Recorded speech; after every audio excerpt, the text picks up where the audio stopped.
You're about to listen to TADPOG. Tyler and Dave play old games. It's a comedy video game podcast. We would like to stress that the hosts are not experts and are really just very crass commentators. Seriously, this is an explicit podcast that happens to talk about video games sometimes. So please enjoy this pretty okay podcast with Tyler and Dave.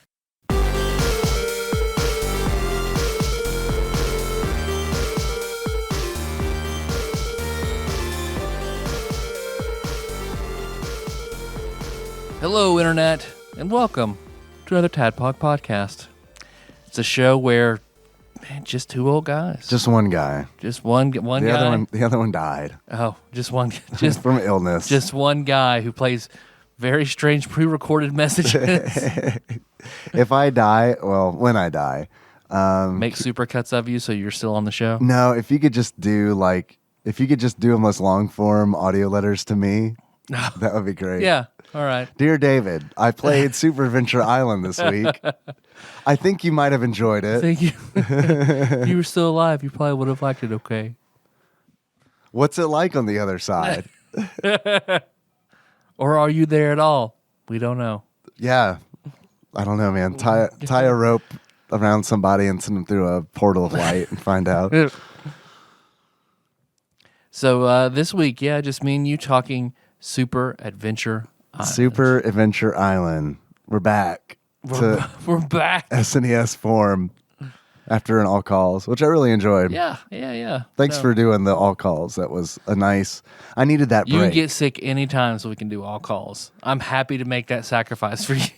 Yeah, I was pretty sick. I was pretty fucking sick. That's like I'm all out of sick days. Like that's rare. Usually, I've been there where I work now. I've been there for I don't know, like 8 years, and it's like I have never been out of sick days in a year, Yeah. And then this was just like, and I'm out because Henry got sick, and I used the day to stay home with him, and then I think whatever he had turned into what I got because my mom had the same thing, upper respiratory and pink eye, so It's like okay, pretty sure the source on that one's gonna be Henry. So yeah, man, It's good to not be sick anymore, or as sick as I was.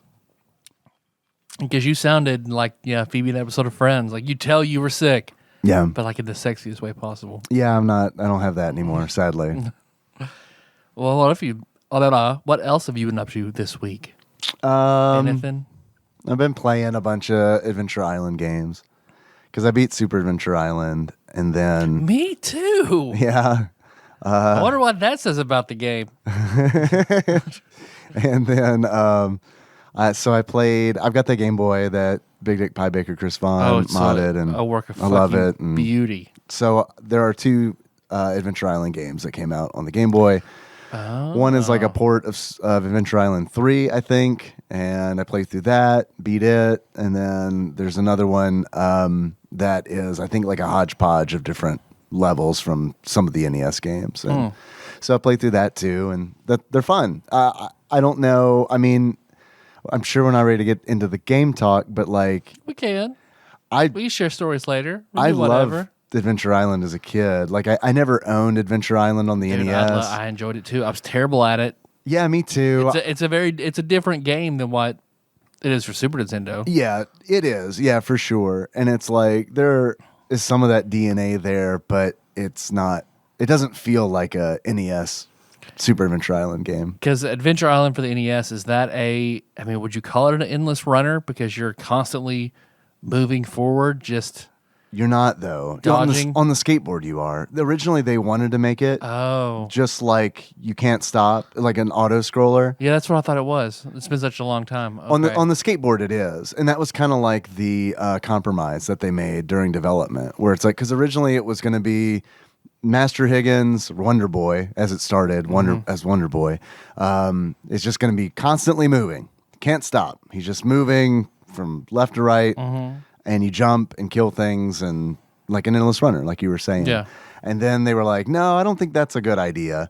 And then the compromise was, okay, we'll have a skateboard. And then during those skateboarding segments, it moves automatically. They're really fun until you get hit in 2 seconds after you get the skateboard. Right. But I mean, like the skateboard's one of those things where it's like, you got to get that skateboard because it gives you one extra hit. Yep. And like Adventure Island games is like one hit and you're dead. You're dead. You're gone. Contra style. Yep. So yeah, I played those. I played those on the Game Boy. Nikki and I finished Vivi, Fluoride Eyes song. We finished that yesterday. How was that? Really good. Yeah? Yeah, Okay. really good. It was one of those where it was like sad that there's nothing, like no more of it to watch kind of deal.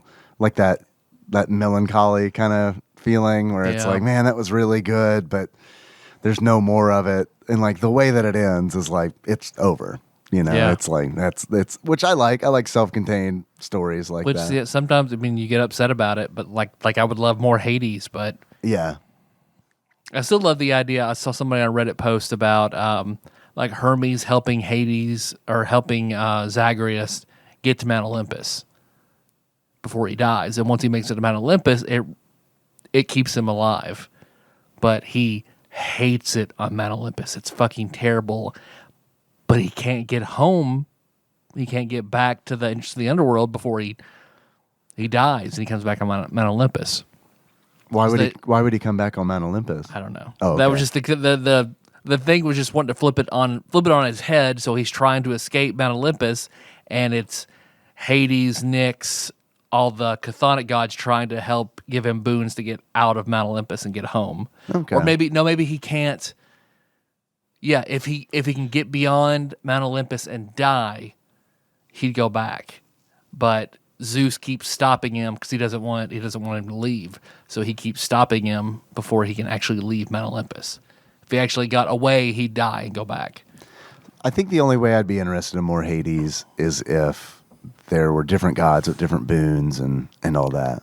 Because I mean, if it was just like if they were just different areas and stuff, I don't think it would be enough for me to like, oh yeah, I'm excited about this. Yeah, because my favorite thing was like mixing and matching the weapons and the boons. Throw in and Hephaestus and Apollo and Hera, like that would be. They would have they would have to redo that whole system. I think, like not redo the system, but like put in different variables within that system. Yeah, completely different ones. So as much as I think about how good that would be, but it would also ruin the perfect thing that they've already created. You know. Yeah. As much as I want more, like, yeah, they probably just should leave well enough alone. I'm good with it the way that it is because I think it's an excellent game. Yep. And I do agree. I think that they should be proud of it. And it's one of those things where it's like, I also respect it when like a developer's makes a good game and they're like, that's it, we're done. We're not going to try to cash grab. We're not going to try to milk more money out of you. Got a story to tell. We sold it. We're done. Right. Yeah. Yep. We're going to move on to try to make another really good game. Yeah. And it's like, I like that. That I don't know. I feel like that fosters goodwill with the developer because it's like, man, there have been what's up with the Cuphead DLC? Do we know? Like that didn't come out and I just didn't know about it, right? Oh, I have no idea. The whole like what's her name? Chalice or Miss Chalice, what's her name? Oh, yeah. They were doing that whole thing. I don't know. And then I stopped hearing about it. I hope that's still a thing that's heard coming. About that in a long time. You're right. Well, I know what they're making the TV show on Netflix. I heard that with Wayne Brady as King Dice. I heard, yeah. I think that's pretty. Wayne Brady's pretty good casting for that. Yeah. Man, that's got to be. How fucked up would it be if that's not all hand drawn and it's like the video game is, but the actual cartoon is not? It's not. It's not gonna be. I saw a preview for it, and Is it live action? Is it like Adult Swim style? Like they're just in like low budget costumes. It looks like it's middle ground between like the computer, animated and hand drawn. It's like right in the middle. It's a weird mix. Did it look okay? Because it sounds to me like they're missing the point. It looked okay. It looked okay. Yeah. Of course, the right way to do it would be. And I know that would be super expensive, and like I get that, but I mean it's kind of one of those things where it's like I don't know, guys. Like if you're going to do it, like do it right. Yeah. You know what I mean? No, like instead of doing like 12 episodes or whatever, just 3, like really good ones. You know? Yeah. No, I'm very with you. Because that was like the big. That was like what set that game apart. Yep. It was like the art direction and the music and all that. And it's like honestly, like if if you redid Cuphead as like pixel art or something, it would still be a fine game, but I mean, it wouldn't be the marvel that it was. Yeah, something that is completely different than everything else. Yeah. But Wayne Brady as King Dice is really good. Who's Colin Mockery going to play? I'd say who would Mugman? Mugman. Yeah. Ryan Stiles. Ryan Stiles. Oh, man. All right. This is good. I like it. So who does Drew Carey play then? Is he the devil? Old, yeah, I was going to say Old Man Teapot, but he would also make a pretty good Drew Carey devil. would make a pretty good Old Man Teapot. That's not wrong. Welcome to Cuphead, where the rules are made up. And the points don't matter. Aisha Tyler is that queen bee, and then we could cast the whole Cuphead from Whose Line. I don't think I ever saw any with Aisha Tyler on it. It's still good. I mean, it just looks like all the Whose Line people. Yeah, they're just older. Colin Mockery's like got completely white hair. Otherwise, it's the same. It still holds up.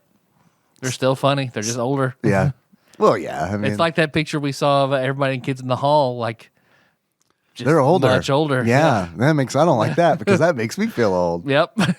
Yeah, man. Seeing that photo of the Kids in the Hall now all together was not a great experience for me. I was saying with everybody at the Friends reunion. Yeah.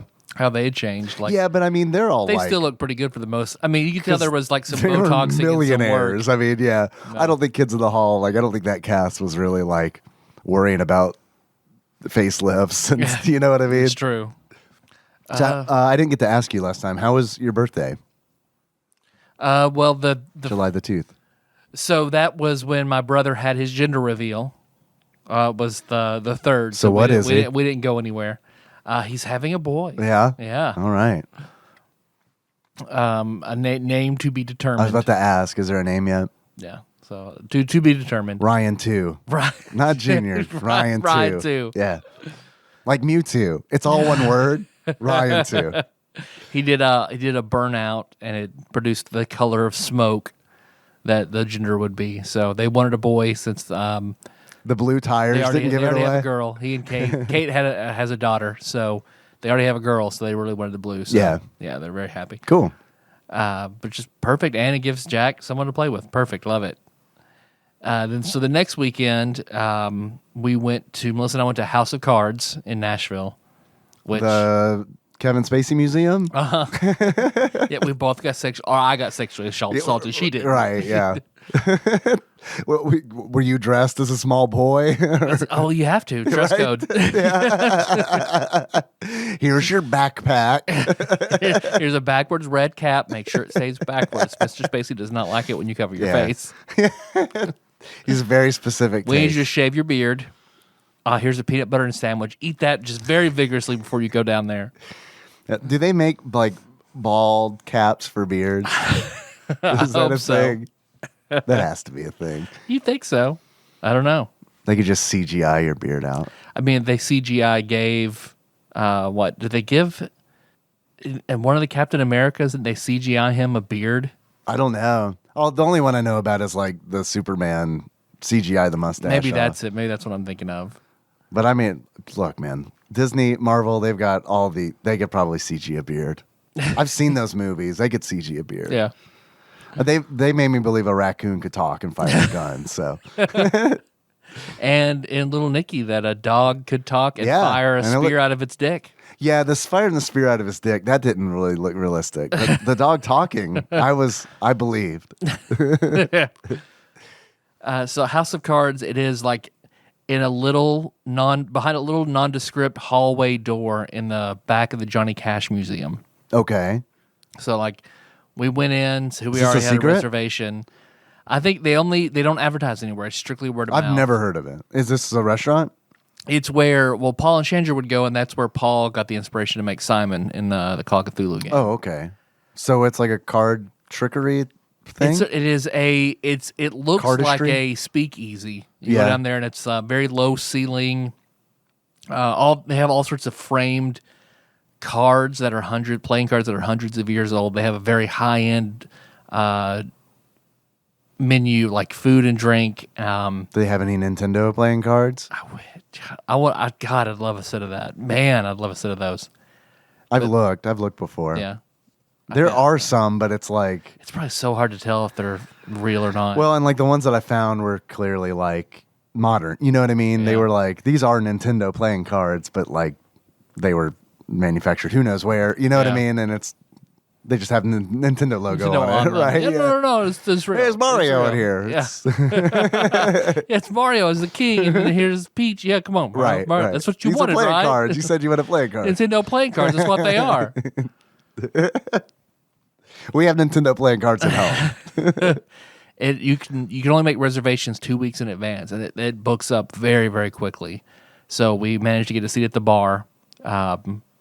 We had to dress up. It's a very strict, formal dress code. And so there are little... Red cap, turn backwards. Red cap, turn backwards. We covered it already. Look, I dressed like Ness from Earthbound. And striped shirt. We cosplayed Ness and Paula. It was very popular. Mr. Spacey loved us. We go down and... Because you have to go through like this Kevin stone Spacey wasn't hallway. There. There was a giant stuffed teddy bear following you. It turns out it was Kevin Spacey. It was Kevin Spacey. I wish I could do a Kevin Spacey impression, but I can't. Otherwise, let's see. What's he even sound like? Do your best. I'm Kevin Spacey. I remember being serious and kind of quiet, but also very firm and enunciated. Yeah. I feel like that's a hard, like... Even allegedly assaulted a boy at a party. Even if you, like, nailed the impression, I still think it'd be like, who? Like, you're right. You like my principal from, like, middle school? Yeah. Mr. Watterson? Are you Jacob when he's mad? Because Jacob does this thing when he's mad where it's halted speech and the hand hyper enunciated. That is when he is at his angriest. Yeah. But they have they have a main stage show that you get tickets to when you go in, make your reservation, eat. So there's like a main stage show, and then they have little side tables around where magicians are coming in and out doing like little acts. So like we had a great meal. Like I had lamb and she had a steak. We had some what was it that we had? Some were you like, now I'm going to make this lamb disappear? And everyone clapped. Yeah, it's pretty good. They're all very impressed. That large man dressed as a small boy ate a lot of food very quickly. Wow. The large boy sitting on a teddy bear's lap. It was... So basically we ate and we sat there, hung out. It was cool to walk around and see. They had like this outdoor garden that was very cool. When the main stage show started, it was pretty entertaining. I was kind of lit down a little bit. Really?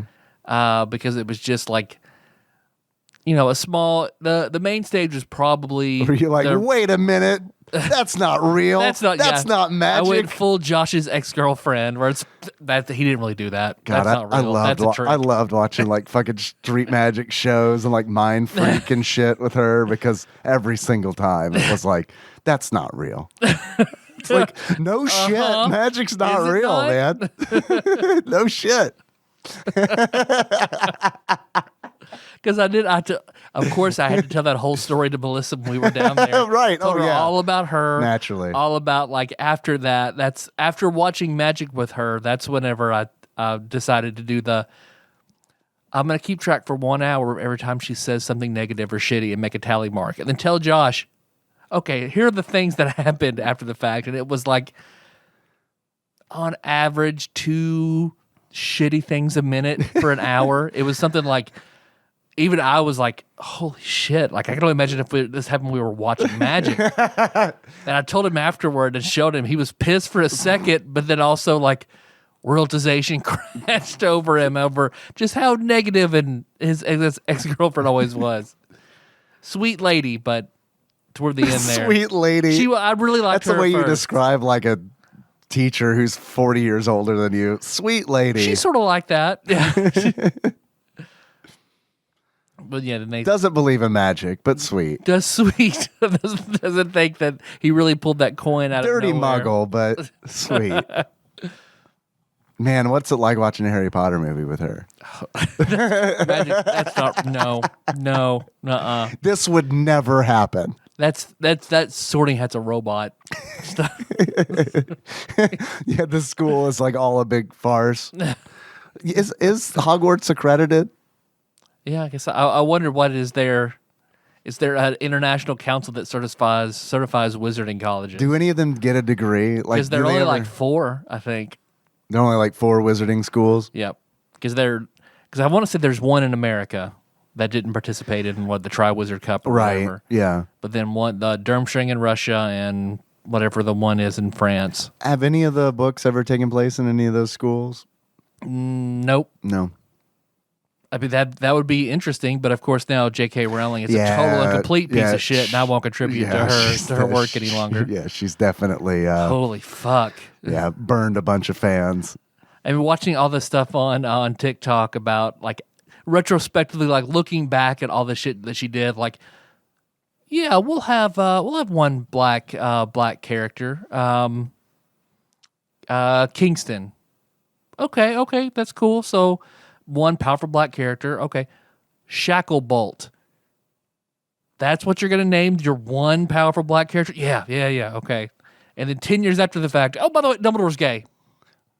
Everything with, I remember that being controversial when that happened. And like, she couldn't do it during the actual, talk about it while the books are going on, didn't want to hurt her sales, didn't want to actually take a stand on anything after the fact. Then, let's stick that in there. Is there, there's nothing in the books that's like him sucking a dick or anything, right?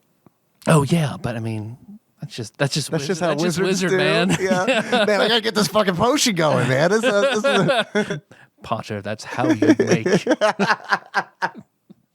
If you want the bees or Harry Potter. No, that's Felix Felicis. What else was I saying? I'm going to yell her anti-trans shit. Fuck J.K. Rowling forever and evermore. Yeah. Pottermore. Forever ever Pottermore. So the main stage show was a guy. He did a lot of coin tricks, a few card tricks. The only thing that I thought was really interesting was making a whole bottle of rum sort of disappear and reappear. That I had no clue. Like, that was impressive. But then it's a shame Josh's ex wasn't there to tell you how. She should have. I'm like, was that? Did he really do that or no? But on the way out, I messaged Paul, and Paul said, "There's a mentalist there who's really, really good." I was like, "Well, I'll try to find this guy." We did. By far better than the main stage show, better than anything we'd ever seen. Yeah. This guy was fucking great because he hands a D6 to me in a cup, and he's like, shake it up, look at it, count 1 to 6, and I'll tell you what number it is on that die. So you're counting out loud? I'm counting out loud, yeah. So I roll, and it's like a 4, so I count 1, 2, 3, 4, 5. That's basically what he's listening You're for. Right, sure. So I tried to fuck with it, and he's like... 1, 2, 3, 4, 5, 6? Because he's like, everybody tends to change their inflection on the one number right before it, before. Because they're thinking about, sure. Yep. So he called, like, there were like 7 of us that's cool that he's telling his you. Station, so that's what... That he's telling you how it works, essentially. That's neat. Do you remember his name? I don't remember his name. Okay. And then he handed Melissa a book. He's like, flip to a whatever page you want and look and pick out a word.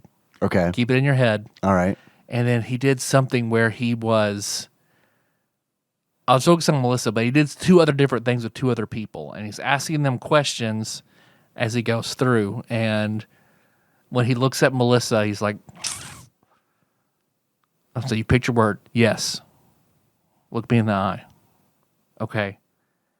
So you picked a double word. You're being tricky. And Melissa was like, yes. Okay. All right. Did it start with an L? Yes. Loudspeaker. And she was like, how the fuck did he do that? That's wild. Because he asked like what everyone's area codes were. Yeah. And so like we told him, he was like, oh, that's Benton, Kentucky. Like, how the fuck he knew where everyone's area codes were. And that's probably just he's got area codes memorized. And I think that's probably like, I'm a mentalist with a lot of free time on my hands. I memorized all the local area codes. Right. So it was, and there was one lady who coincidentally just also had Melissa's same birthday, but she was very drunk. She was there by herself and very drunk. And you could tell, like, he had his show time down to the minute. She was by herself? Yep. Like, people left her, is what it sounds like. Probably. Like, if you're a mentalist drunk alone, yeah, I don't think you would. I was going to go to House of Cards and get drunk by myself and accost magicians. I don't think that was, like, on your agenda when you woke up. That was, you pissed people off and they left you here. So she came in by herself and sat, like, 2 chairs away from her, so I noticed her. And then she started ordering drinks. I didn't see her again until we found the mentalist, and like clearly she was fucking drunk. And she kept saying stuff and kept talking, and you tell the magician was very pissed off because he pulled his watch out and Madam with the Dallas area code, please leave my show. Yeah, because he asked all that information and then put in like a time on the watch and said a number that's only going to make sense to one of you. Put it face down, and then he went through his act, and then the time on the watch was the exact time it was. I wish I could remember, but there was something like that. But his show, what normally it was 1 minute off, because that lady kept talking, and so it ruined it ruined his finale. Yeah, and he was fucking pissed. Like you could just and he tell. Even said, "I was like, because she wouldn't stop fucking talking." That's funny. Yeah. But like, no, it was a great time. It was a fantastic date that she set up, and it was absolutely fantastic. Something very different we'd never done. Wonderful. How was the lamb? Great. Good. Fucking great. All the food was fucking amazing. Cool. And then we came back and just had like unbelievable sex. It was a great birthday. Yeah. Yeah. I don't believe it. I know, right? That does sound like a pretty good birthday. Mm-hmm. I got some new games. I got Super Adventure Island because Infinite Collectibles, a joint here in town, our local collectible store, got a whole bunch of new Super Nintendo. Well, not new Super Nintendo games, but they got new stock in of old Super Nintendo games, and Super Adventure Island was one of them. So it's like, all right, hell yeah, picked it up, and then reasonably priced. Yeah, I don't buy anything from them unless it's under like what's price charting has listed. It's weird because it's like they have Alien versus Predator, which I definitely want to buy, but it's like I think it's because they're a collectible store that deals with like, like busts and comics and stuff like that. I think they see Alien versus Predator and they're like, holy shit, collector's item, $10 more than listed on average on price charting, and it's like, nah, I'm not gonna do that. Yep. Like that's just dumb. Can I interest you in an overpriced Alien versus Predator and a $600 Captain America zombie? Right. So, but I mean, most of their stuff is under price charting values, so it's like I bought a couple other games and like Joe and Mac and Joe and Mac 2. I picked both of those up. Shit. We haven't even done Joe and Mac for the show yet. Just Joe and Mac 2? Just Joe and Mac 2. So it's like, really? Yeah. So it's like at least we have Joe and Mac to look forward to. Well, damn, Joe and Mac. I like Joe and Mac 1 better than Joe and Mac 2. So why was that not on the list? Well, we'll talk about that when we get to Joe and Mac.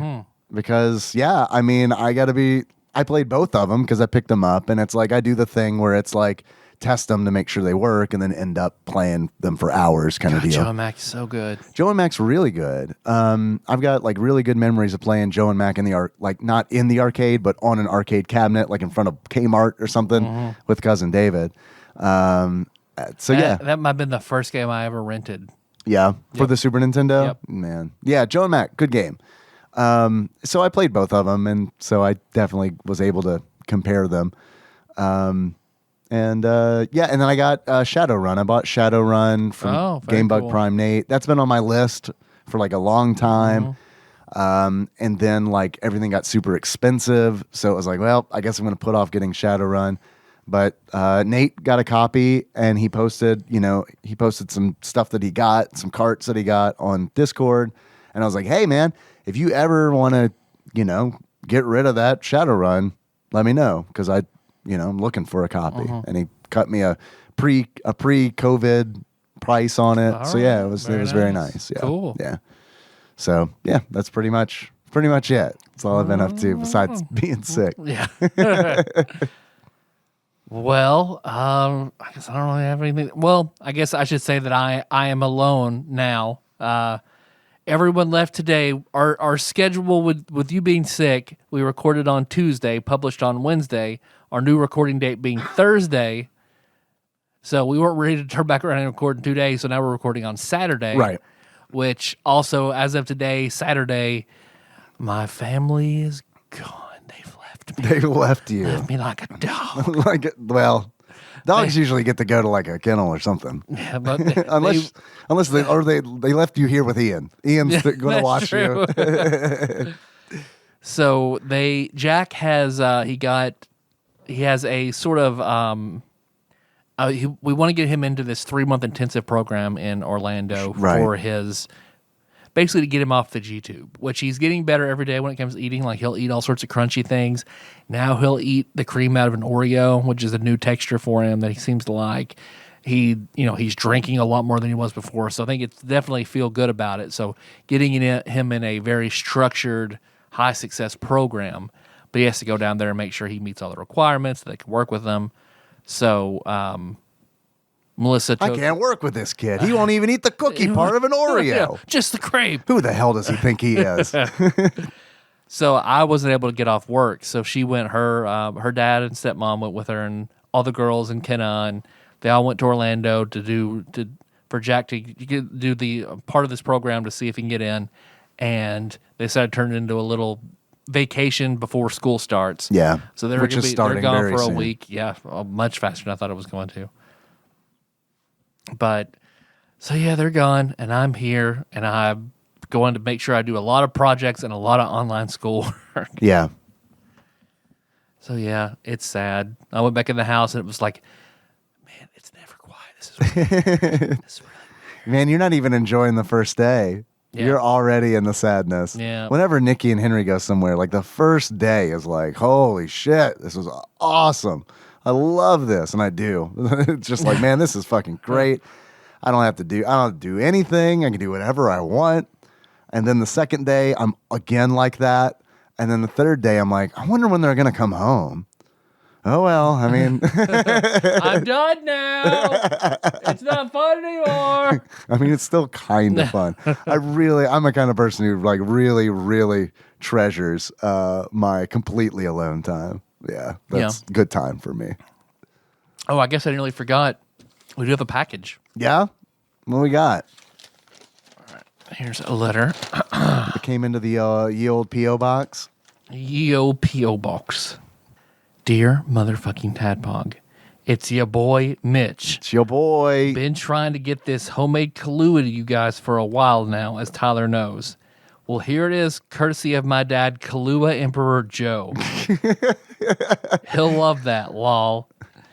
He is a chef in his own right, and you should know it's just as potent as it is delicious. You can even try to drink it without being mixed with coffee or milk. Try it all 3 ways and let us know what you think of the drink.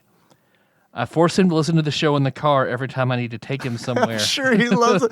People love it when you force him to listen to shit.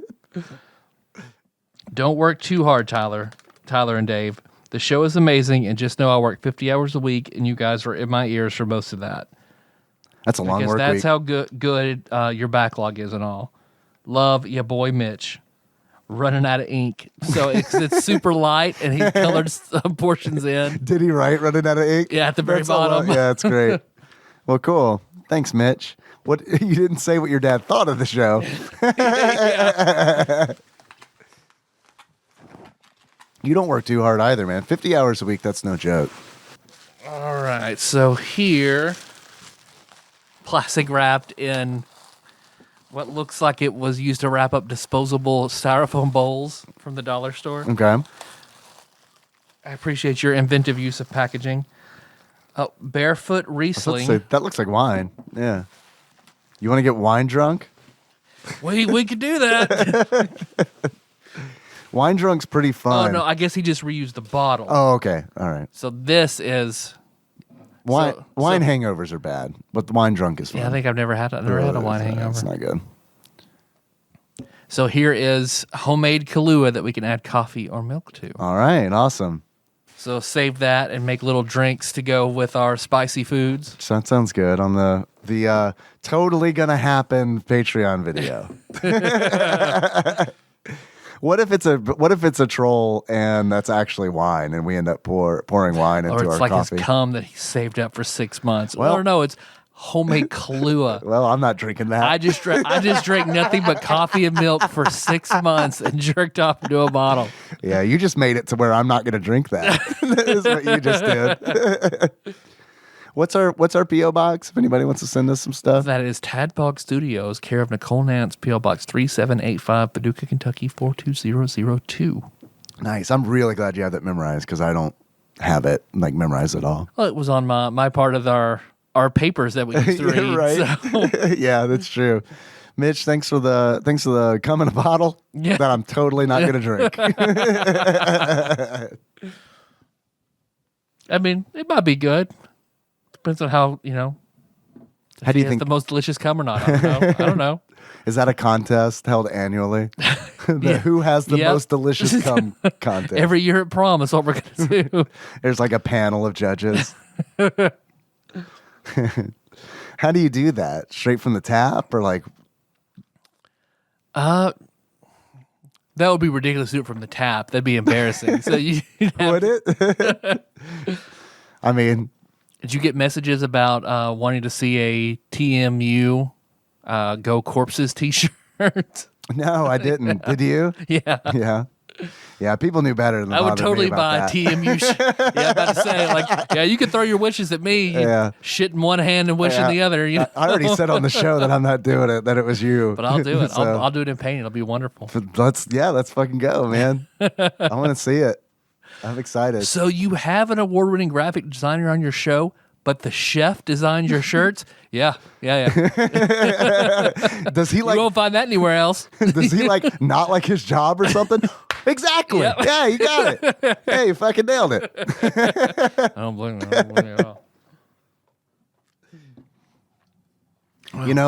Creative jobs are fun and all, but the fantasy is work in a factory that punches squares out of sheet metal or something, where it's someone comes around and they're like, are these squares? They are. Good job. And then they move on to the next fucking thing, as opposed to being well, I don't know about the material on these squares. Could we see it in 45 different versions? And no, I didn't really like any of those. You know what? We changed our mind. We want to do circles. Yep. Yeah. So I do daydream about a job where it's just punch squares out of a fucking sheet of metal. I've liked enough videos that I'm on a little bit of graphic design TikTok. So I'll see basically all the videos where it's just working with clients is fucking awful. So it's just well, for all the work that you've quoted, here's the bill. Oh, that's very expensive. Can we do half that? Right. Sure, I can half that for half the work if you want to do that. But I want to see, all right, well, how about for half the work, and you can make it less complicated, but I want to see it 6 different ways. No, again. Yeah, it's pretty wild. It would be a better situation if there were a CSM or something like that, where it's just someone handles all that and then essentially gives me a spec, and it's okay, this is all settled. There's going to be no backtracking on this. Instead, you're having to deal with them face to face. You have to deal with them and them constantly changing their mind and just going directly to you instead of a salesperson sitting down, iron it out, sign this. Okay, we'll have that to you. Right. Yeah. And of course, I mean, it's like you said, everyone gets mad when it's over budget, but it's it's over budget because I literally designed this thing 3 times because the thing you told me you wanted to begin with wasn't actually the thing that you wanted. You just needed to see the thing that you didn't want, and then you're like, I don't want to do that. Let me change it entirely. So yeah, that's pretty much. So, and then I know no one really also respects the creative, and then wants something for nothing. It's just a drawing. It's just a thing you've done on a computer. Not thinking about the hours it took you to learn it and put it together and do it. I get it. Yeah. I know that you do. I mean, you work in an industry that's, similar. You know what I mean? There's some overlap there. Yeah. I feel like. So yeah. How people say they want their food and then you give it to them and they don't like. They don't want it. Then I don't want it that way. Actually, turns out. Free. This is free now. Yeah. So it is there are definitely days where it's man. I just go somewhere and be all right, man, you got to punch 1,500 squares out of this sheet. All right. And then I can go home. Yep. Like that angry biker lady, the very first table I ever waited on in college. Oh, my eggs flipped. You want your eggs flipped? Yeah. Like like how? What does that talk mean? To the kid, like they talk to the cook. Like over easy? They're on flipped. What does that mean? I don't know, and they can't tell me. Okay. So I remember like she tried making eggs over easy. Nope, that wasn't right. Send them back. They're supposed to be on top of each other. Oh, okay. So then she makes it sunny side up, turns them over on top of each other. More pissed. That's not how it is. They're flipped and on top of each other. Okay. Can you draw a picture, ma'am? I still, to this day, I do not have any clue. We remade eggs like 5 times to this lady before she just said, whatever, ate it and left super pissed. Like, if you are that particular, don't go out and eat. Just make your eggs at home however you want to. Or if you're that particular, like, be able to articulate what that is. Yeah. You know? It's like, if that's the only way you eat your eggs, like, you should know how to describe that. Yeah. Like, what is this her experience at every fucking restaurant she orders eggs? Flip them. No, read my mind, asshole. Or that was pretty bad. And then the lady who, when I managed that restaurant in Alexandria, I remember her coming in and she told me how much she liked whatever dish they had. She was like the last table. We had to go over closing because they were still there. So I remembered this lady. So then she comes back the next day. Hey, do you remember me from last night? Yeah. Okay, well, I didn't have my coupon with me. Give me $5. Yes. Here's the coupon I meant to use. I'll take that in cash. And it was like, ma'am, it says no cash value on this coupon. Yeah, it was. I mean, it was like $1.10 maybe. Did you just give her $1.10? No, I couldn't. Like, I'm like out of your pocket. Here, if I would have had it, I probably would have. Like Assassin's Creed, you just fucking sprinkle some coins on the ground. I mean, because I went back and forth with her, like, ma'am, I can't do that. Like, if you want to order something and use that coupon now, I'm happy to do it. Sure. And nope, I would have used this last night. You remember me. I would have used this, so I want this. Then why didn't you? Yeah, because in my head I'm like, if I were to buy a bunch of groceries at Kroger and then show up the next day with coupons, right? And she didn't have a receipt with her anyway. Or they'd be like going to Kroger and like I forgot these. These came out on your sale today. I want to use these for the groceries I bought yesterday. Showed up a week later. This milk expired a week ago. I'd like a refund. Give me my money back. Here's a coupon, so give me more money back. Sir, is this a very large amount of money? Not at all. Eventually, I mean, she would not stop and would not leave me alone. So I passed the buck to the owner, who argued with her until she finally just left. Passed the buck 10. Yeah, passed the buck 10 over to him. Yeah, fun. Yeah, that sounds great. Yeah, man, people. Yeah. Never fucking forget that lady. Ever. So yeah, I'm looking forward to seeing the cadaver shirts. It'd be real nice. I really appreciate nobody sending me a single fucking message about that. You guys are fucking great. They know. Super Adventure Island. Super Adventure Island. You want to talk about it? Yeah. You hear that, Dave? No. Okay. Me either. That's how quiet the air conditioning is. You want to do a Wikipedia thing? We can do that. Sure. We can do that. Let me open up a Wikipedia thing. I do hear that, which sounds like the cool, silent, refreshing breeze of a whatever air conditioning unit that is. Sycan? Thank you, Saito Sycan. Saito. That's my next D&D villain. I do like that. Or like your what is the dream movie? Inception. Yeah. Is that the name of the villain in Inception? Saito Sycan. Saito. Super Adventure Island, or as it's known in Japan, Takahashi Meijin no Daiboken Jima, or literally translates to Master Takahashi's Great Adventure Island, is a side-scrolling platform game by Hudson Soft, released for the Super Nintendo Entertainment System in 1992. That's like a year after this bad boy Super Nintendo came out. It was later re-released for the Wii's Virtual Console in 2011.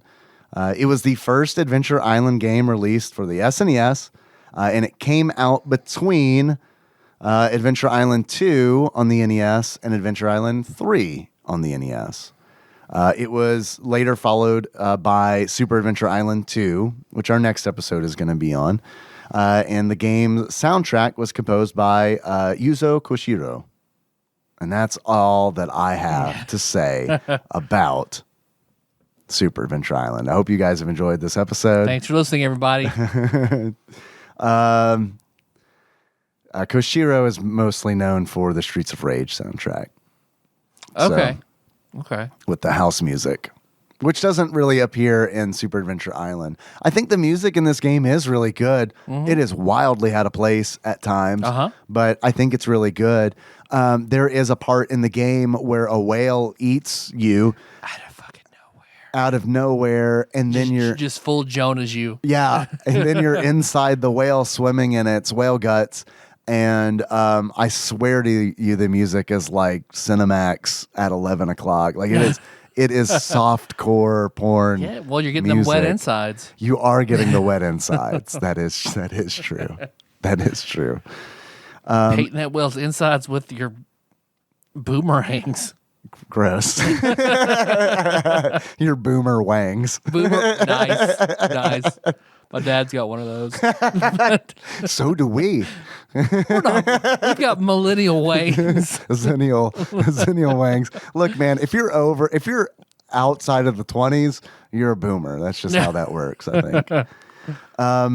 There's also some like really good music that doesn't make sense in the desert, where there's a reggae track, and it very much feels. The desert was weird. It felt like. What is the game we played recently? I felt like I was playing that again. Turrican, maybe. Like Turrican, because it's all like an army base looking kind of. Yeah, it did. It looked like a weird desert army base almost that you're running through. With the music and that like army base thing, I literally was like, are they trying to do like a Clash? Kind of like, is this like a reference to like Rock the Casbah? Like what is going on here? But I mean, other than that, like the individual tracks, I feel like are pretty good. They just don't really fit the game that well. So we said this earlier, but like I used to rent Adventure Island for the NES a lot. I liked it. It was kind of what held me over a little bit between Super Mario Brothers 2 and Super Mario Brothers 3, because it was like, I like this style of game, fat dudes with a mustache running on platforms. Mm-hmm. That's kind of my genre. So I mean, the ever popular caveman platformer for the Super Nintendo. So I mean, like Adventure Island for the NES was like a hit for me, because you've got Master Higgins, the main protagonist, who is essentially Mario without a shirt and a grass skirt and a trucker hat. And he moves from left to right, throwing axes and boomerangs. And eating fruit, which is like, so that's a thing that they carry over into Super Adventure Island. So like in Adventure Island, there's a time limit on every level. Mm-hmm. That time limit, it's a hunger meter, which he has the fastest fucking metabolism in the world. You wouldn't know it by looking at him, but like, yes, he does. But it's like, to regain time, you eat fruit. Yep. So you got like bananas and pineapples and grapes and like that stuff. Kiwis. Yeah. And it's like, okay, this is cool. But like, I remember as a kid being like, how cool is it that there is like, instead of a timer, you have like a hunger meter. And now as an adult, I'm like, this is literally a timer. And instead of little clocks that you pick up to refill the timer, you're just picking up fruit. Yep. But you have to pick it up constantly. I guess constantly. That's kind of the thing. It is a short meter. Yeah. It is a short meter. And like if you like bump into rocks, like trip over rocks and stuff, that meter will shrink. Like it'll take a chunk of food off your meter. If you get hit by anything else, you're dead. You're dead. One hit. You're one hit and you're done. Unless you're on a skateboard. That gives you a hit, one free hit. It removes the skateboard, and then you're back on your feet. Or in the NES games, like 2 and 3, they had little dinosaurs that you could ride. And man, that was a big selling point for me as a kid, these dinosaurs, because like it was so weird the way it worked, because they had like playing card suits. Like they had hearts and diamonds and spades and clubs, and it's like you would pick one of those up, and it's like each one of those corresponded to like a dinosaur type, where it's like one of them was a fire dinosaur. I never saw these games. Oh man, they're really good. They are really good. I do highly recommend you to at least check them out. So it's like one of the dinosaurs was a fire-based dinosaur, and what that meant was it could breathe fire. So it could shoot fire from its mouth to kill enemies, and you were immune to lava. So it's like if it was a level that was like had a bunch of lava in it, pick the fire dinosaur at the beginning, because it kind of had a system where it's like if you picked up a power up during a level and then made it to the end with that power up, you could bank it. Oh, that's very cool. So at the beginning of each level, you could kind of like take a look of all the extra stuff that you had left over, where it's like, okay, well, I can load up with a boomerang and a fire dinosaur because this is a fire level. Let's go. So they had like a water, like a plesiosaurus, like a water dinosaur to help you in the swimming levels. They had like a roly triceratops and like a whole bunch of stuff that's just like kind of like fun little extras that are really nice power-ups. They strip that from Super Adventure Island. That does not exist in Super Adventure Island, which is a bummer because it came out after Adventure Island 2 on the NES. Super Adventure Island is pretty basic. It is very basic. It's pretty basic, pretty plain Jane. That being said, I did like it. I did beat it. I liked it too. I also beat it. The first time I beat it with level skip codes, and then today I beat it straight through. And it's, half an hour maybe. It took me longer than that. Yeah, but it's pretty. It's a middling. Later on there are some challenging levels, but I think all in all, it's not that big of a challenge.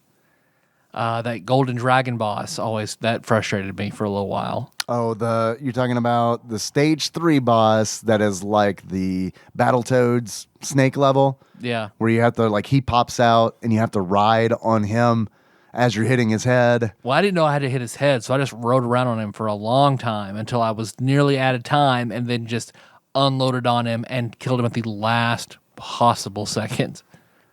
You did it.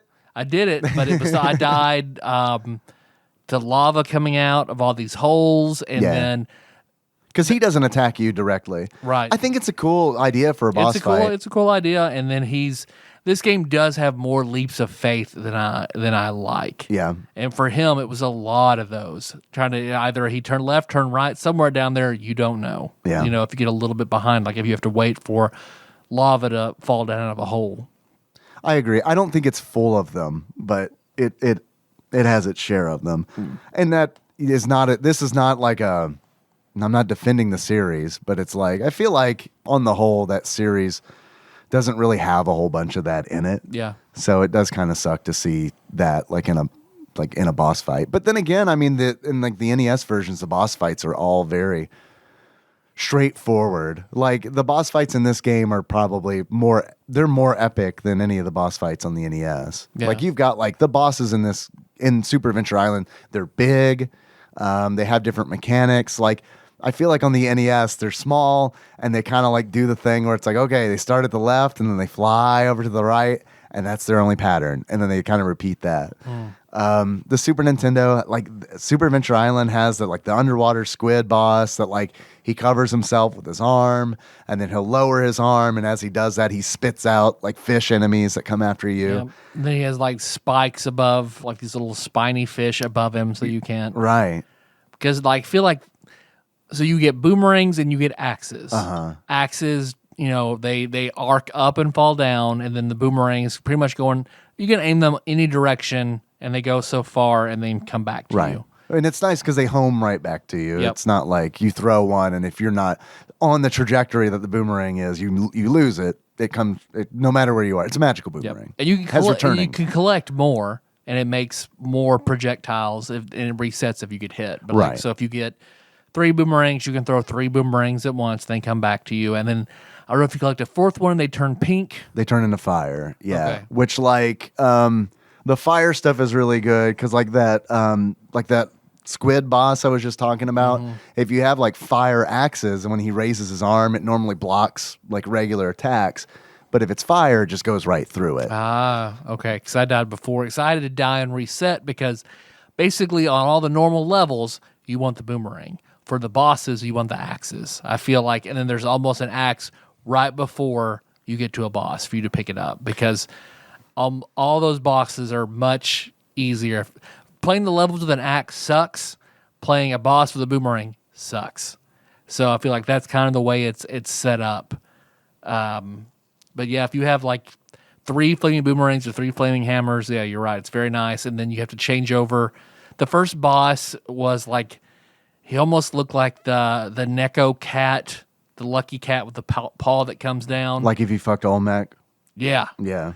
Which I like ran up to him and I like hit dead. I remember I was shocked at how quickly and easily the first boss died. Is that when you figured out the super jump? Because that's something that they've added in this game. The super jump I didn't figure out.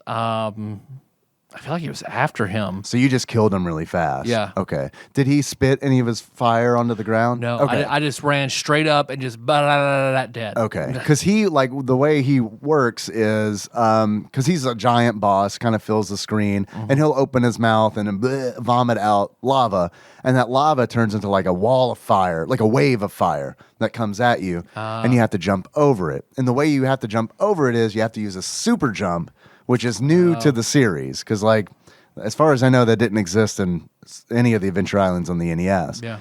And it's like, this sucks, because it's fine if you want to have a super jump, but, like, the way you perform it, this is a 2-button game, essentially. Yep. You got a jump button, and you got a fucking throw weapon button. And then you have your D-pad that you just control your directions with. Yep. So it's like, in order to do a super jump, instead of, I don't know, pressing fucking X or Y or open button, you press down and jump. Yep. And it's like, Took me a while to figure that out. it sucks because it's like, now all of a sudden I'm losing control of left and right because I'm also having to press down. If I could just press Y in a direction, we're fine. But, like, yeah, if you don't kill that boss immediately, the Olmec Lucky Kitty boss, Yeah. dodging the fire is, like, always makes me nervous because it's like, fuck, man, if I don't, like, do this jump perfectly, I'm going to get hit by the fire and die and have to restart the whole stage prior. Yeah.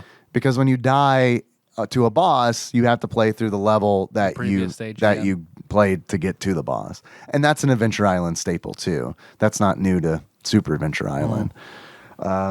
Not a super great choice, in my opinion, but a choice of the time. Because that's the first boss, and then as soon as you beat him, then it shows you in like a little rowboat, just sitting in a rowboat in the middle of open ocean, and then Mode 7 whale swallows you up. What's the name of the whale from Pinocchio? Monstro? Monstro? Yeah. Because that's what he looks like. Yeah, he does. You're right. He looks like Monstro. Because you're right, then you play through where you're a swimming level inside him, and then the boss is the octopus with the spiky arm shield. Right. Gave me a little bit of trouble. I had to have axes. I mean, you can't do it with boomerang. Fuck that can't noise. do it. Yeah. And they're really nice about the power-ups, too. It's not one of those games where it's like, if you have like, say your axe is fully powered up and you're throwing fire axes, it's not one of those games where it's like, if you pick up boomerangs, it starts you at base level boomerang. Because you can't avoid getting the power up some of the times. Right. Which I thought was really nice and, like, very rare for a game of its time, because there are so many games that we played, whether either platformers or like side-scrolling shooters, where it's like, oh, you picked up the thing? You picked up a power-up. You didn't mean to. Well, you're kind of fucked. Sorry about that. Shouldn't have done that. Because we're Castlevania and Ghosts and Goblins. You're fucked. Right. Yeah, man. It's real bad at Ghosts and Goblins. No. There's a torch on top of this ladder. Right. Sorry. You're fucked. Yeah. Does it always spawn there? Yeah. I mean, if you jump a certain way, yeah. Does it despawn? No. So at least Super Adventure Island is very polite in that regard. Because and then I think after that, then you're on you go to a winter level. The desert. You do the desert. Oh, the desert. Or forest. There's a forest where it's like a vertical you climb scrolling. along that fucking tall ass tree. And you have to have the boomerang. Like, you gotta have the boomerang. So many for birds this. and bugs and shit all over the place. Yeah. Hidden fruit, because like there's not much fruit on the way up. You have to throw your axe or uncover fruit to keep your timer up to make it to the top. And there are also like secret levels too. As far as I know, in every level, there's a secret level that you can discover.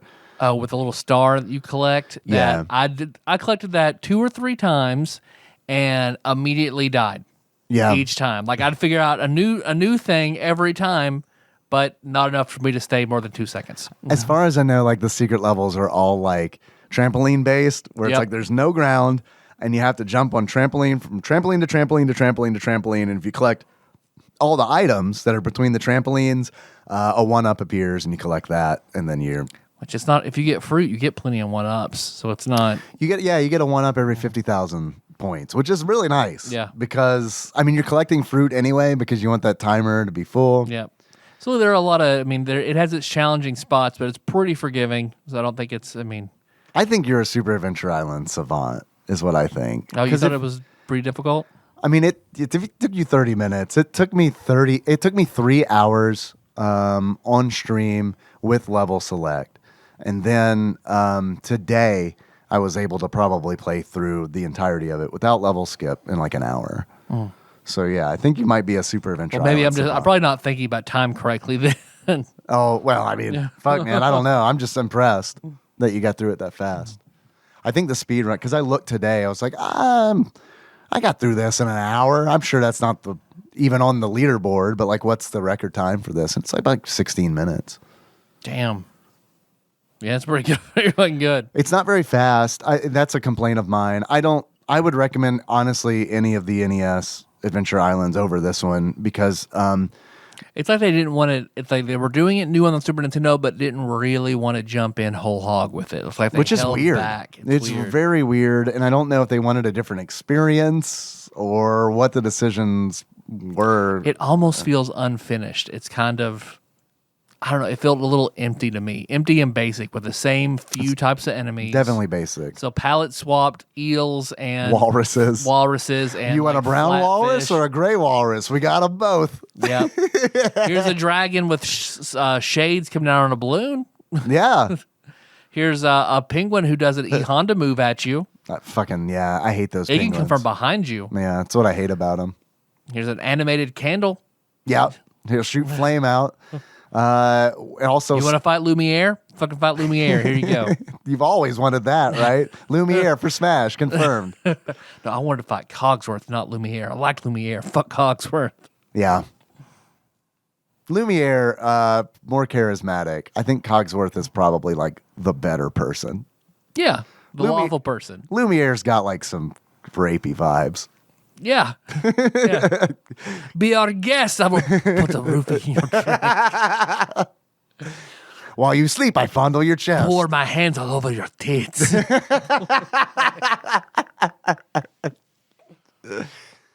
don't even have a dick. I get nothing out of this. You don't know he doesn't have a dick. It's true. I make one with wax. Do you have the Lumiere amiibo? Have you looked underneath? What was the Disney amiibo shit? Skylanders or whatever? Oh, yeah. Was there a Lumiere? I don't know. That's a good question. Mommy, what's this rapey candle? This candle with a dick. Every time I put it on the stand, it says Kevin Spacey things. In French. It wants a picture of me and your credit card number.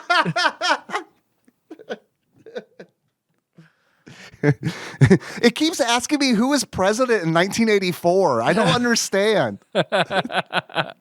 When I couldn't answer, I got real excited. But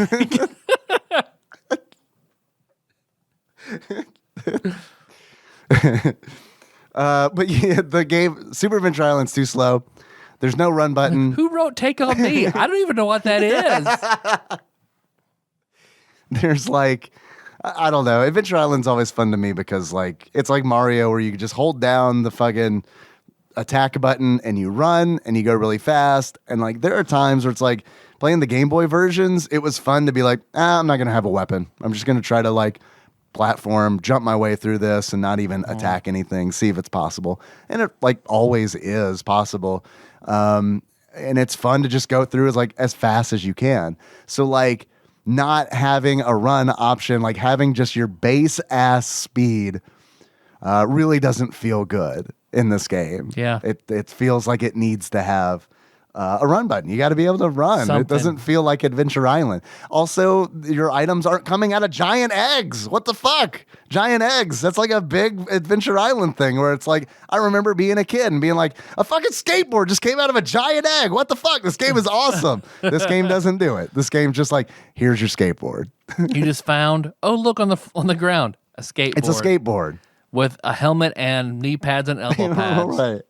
I'm Tony Hawk. Look at me. I'm not Jared from Subway. I'm Tony Hawk from Subway. Look at me. I'm flying in the air. I don't molest kids that we know of yet.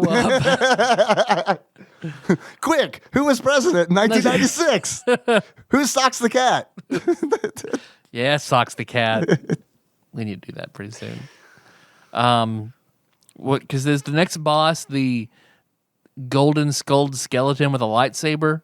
Yeah, which I think is a reference to the first final boss in Adventure Island, because the first boss in Adventure Island is like a rhino man. Mm-hmm. This boss with a lightsaber, totally Darth Vader, but with like a rhinoceros skeleton. Like his like skull is like a rhino skull. So it's like, are they trying to like make a callback to the first game? I don't know. But this is actually a boss that I think you do want the boomerang for, because like...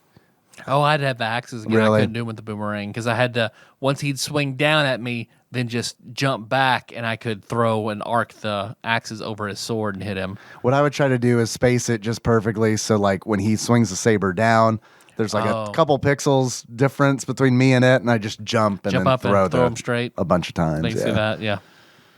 And then the final boss is like, after you play through like a winter stage, the final boss is essentially... Then a castle stage where, you barely see anything. Right.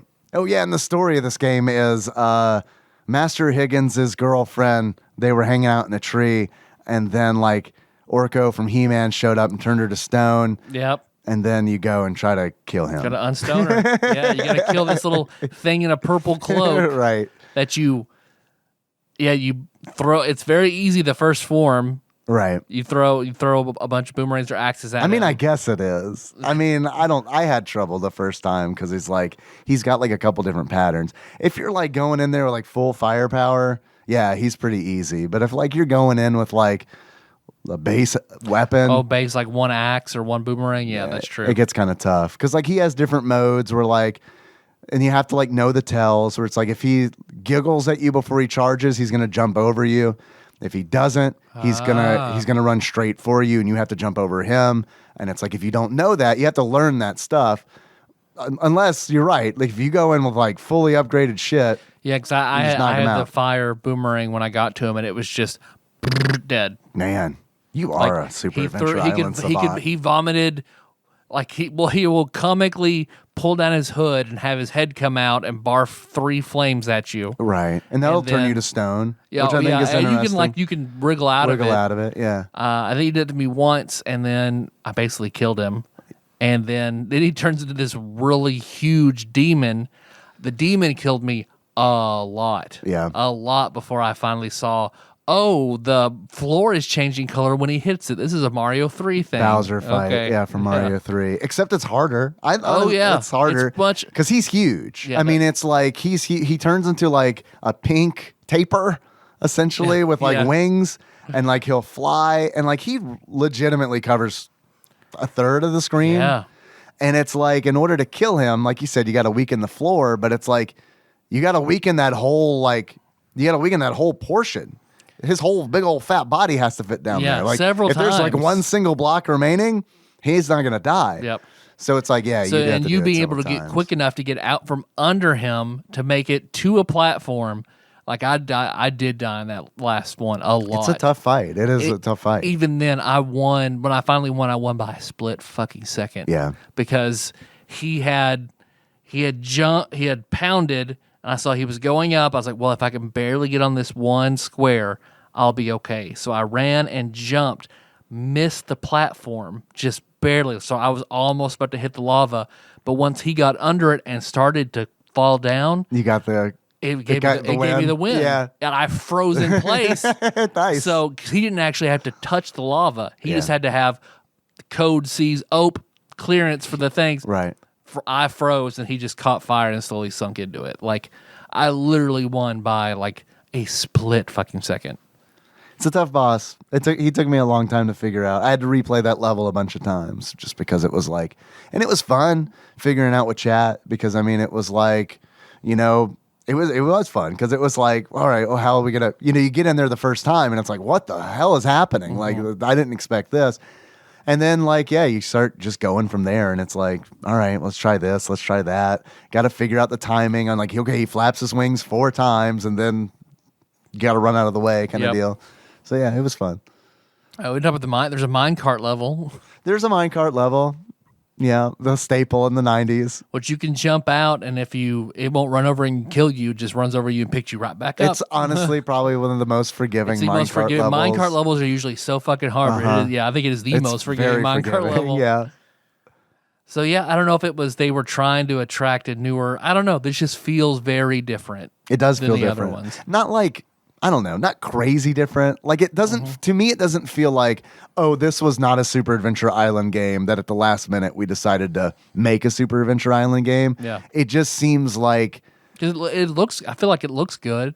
It does. No, I think it's a beautiful looking game. I think it sounds good. I think it's got a lot of good things. I think it's a good game. I go so far to say I think it's a good game. I'm with you.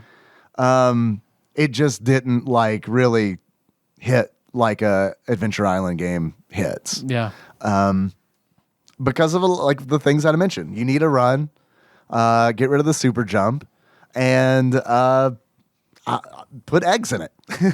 You do those 3 things for me, and then all of a sudden I feel like we got a game. It's also crazy short because it's like there are 5 areas and there are 3 levels in those 5. There's 15 stages in this game. Yep. And they're not very long. They're not very long, and it's like an event. This is definitely a rental. 100%. It's totally a rental. You could beat this in a weekend. Yep. Easy. And it's like a regular Adventure Island game was comparable, I feel like, to like a Mario, where it had like 32 to 40 kind of levels. And also Adventure Island games typically have a world map where you can like move around, Super Mario World style. This doesn't have that. I mean, it just feels like it would have been nice if it could have like baked a little longer. Yeah, or I don't know if it was like they were designing a different game and then the deadline came due. So like, all right, we'll throw some polish on it and we'll put it out. Like it does. It feels, I don't know, to me, it almost feels undone. Totally. I mean, yeah, for sure. It feels a little unfinished. But it's weird to say that because it has a lot of polish. It's still good. It still looks good. It still sounds good. It has a lot of polish. It just doesn't have a lot of content. Yeah, I feel like it's almost like granted there are way more levels than Smart Ball, but it reminded me of playing Smart Ball. Yeah. Where it's just it looks much better than Smart Ball, but I like Smart Ball. It's a very basic platformer with projectiles. Yeah. I like Smart Ball. I thought that was a good game. I liked it enough to finish it. Yeah. And the same with Super Adventure Island. I liked it enough to finish it twice. I'd play through it again. Yeah, no, not a bad game at all. Don't regret buying it. It's one of those where it's like, all right, this was like, okay, I feel like good having this in my library as opposed to having just a game just to have it in the library. You know what I mean? So, yeah. Do you have any achievements for this game? I have a few achievements that came in from Twitch chat. The first of which is Penguin Jinkum, which is a TADPOG deep cut. In order to unlock Penguin Jinkum, avoid being hit by any penguins by staying too high for those flightless monstrosities, which totally do launch themselves at you, like you said, E-Honda style. Yep. That came from Backlog Banisher Dave. Is what was entered. But I'm assuming Dane. Yep. He's slowly becoming me. So when I die, Perfect. You and him can write bring him on board. audio letters to me in the afterlife. Next achievement is It's Amazing Fruit. In order to unlock It's Amazing Fruit, collect all the hidden fruit. That came in from Zal, which I wanted to include because Zal is great and also because the Amazing Fruit gummy bears or commercials were the worst fucking commercials. I hated them. They played constantly in the afternoon on Nickelodeon to the point where it's like maybe the first couple times I was like, okay, this is kind of fun, a little cartoon, little gummy bears. But I swear to you, by the end of like the first day, the Amazing Fruit was like, all right, we got $1 million and we're going to put them all in one summer. There you go. Enjoy your, enjoy all your fucking like shows brought to you by Amazing Fruit. It's like YouTube where it's like, all right, thanks for showing me the same fucking ad again and again and again. Yep. I'm really close to getting a YouTube subscription. Like, I'm glad I have one. I watch YouTube way more than anything else, so I enjoy having my subscription. I do too now, which is weird. I didn't really think it was going to work that way, but it's nice to kind of just watch like a 7-minute thing here and then move on and then come back and watch like another 10-minute thing. And there's there. longer stuff if you want. Right. You can do it for research. You do it just to enjoy watching something. You have your subscriptions. Like you can listen to music and be able to turn your phone off. Yeah. While you have to. Yeah, I guess I could cancel Spotify and like make up the difference with YouTube. Yeah. I really do like Spotify though. So like, how does it work? Do you need like a fucking like account? Do you need to pay for every single fucking account? Like, because Henry's got an account, Nikki's got an account. You can do a family plan for like a few bucks more. Okay. Have like everybody. Because like when Henry like when I see him pick up the Xbox controller, I'm like, no. You watch YouTube on the PlayStation. I watch YouTube on the Xbox. Do not fuck with my algorithm. Do not fuck with my algorithm. Since I don't have ads, that's what Jack and Kenna will use. So yeah, my algorithm is pretty weird. Because it's like, I'm to the point now where so it's like Games Done Quickly, David Pakman, Stephen Colbert, Baby Bums, Elmo. Boy. Good old Baby Bums. Man, I haven't thought about Baby Bums in a minute. Yep. Don't miss that. Don't miss Baby Bums. Henry loved it. But man, oof. I like Baby Bums just about as much as like Amazing Fruit commercials. Baby Einstein. Baby Einstein's good. I like Baby Einstein. Yeah. Henry watched that. Five Nights at Freddy's videos that Kenna watches. Dude, so glad you brought up the kids. Because today I was playing with Henry outside. He was drawing with chalk on the sidewalk, and like we brought Clem out, and like I had Clem like tied up around the tree with her leash so she could kind of like run a little bit and like hang out with us. And Henry was like, "Dad, what's this?" And he pointed at the ground. Henry, by the way, terrified of bees. Terrified of bees. Well, he knows you're allergic. Yeah, I guess. It's like it runs he figures it like, I am too. Right, it runs in our genes. My dad is deathly allergic. So he's terrified of bees, wasps, hornets. Shake called him, your dad doesn't think he is, but he is. But he is. He's totally. By the way, do you know it's me, Shake? I'm speaking in Japanese. So like, it's to the point where like he's like so scared of bees that like if he sees a fly, he freaks out, like a horsefly. Like there was a horsefly in the car yesterday, like the day before last, and it was a big deal because it's like, get in the car. It's like, it's fine. It's just, a horsefly can bite you. It could hurt a little bit, but like just, it's a horsefly. He's just drinking water on the car. Just we get in the car, we'll drive away. He'll fly off. It'll be fine. Terrified of like these insects. Came out of nowhere. Thanks, Shake. And like, so he was like, "Dad, what's this today?" And I was like, he's pointing in the yard. He's like, "Oh, that is a mushroom or a toadstool." He's like, "Oh, I didn't know we had those in our yard." He's like, "Yeah, I mean, every now and then they'll grow." And as I'm talking to him, I fart. And it's one of those farts that's like, and he fucking took off inside screaming. And I was like, "What are you doing?" And he's like, "It's a bee! A bee!" So I laughed on the yard for like 2 minutes. Didn't tell him what happened because it came in. I was like, "Dude, what happened?" He's like, "I heard a bee." It's like, all right. Please go in his room whenever he's in there playing. Just fart. Oh man, you hear those bees? He's not used to them sounding like that. Is the problem? He's not used to them sound like. It's funny because like one time I farted and he was like in the living room and he was like, "What was that?" I was like, "Clementine's playing a trumpet." Okay. It's Garfield's front tail. Right. What was I wonder what he'd think of the videos of that beekeeper. She goes and people will call her like, "Hey, I have bees all under my house the porch. Bee whisperer. I don't want to kill them. Can you come take them?"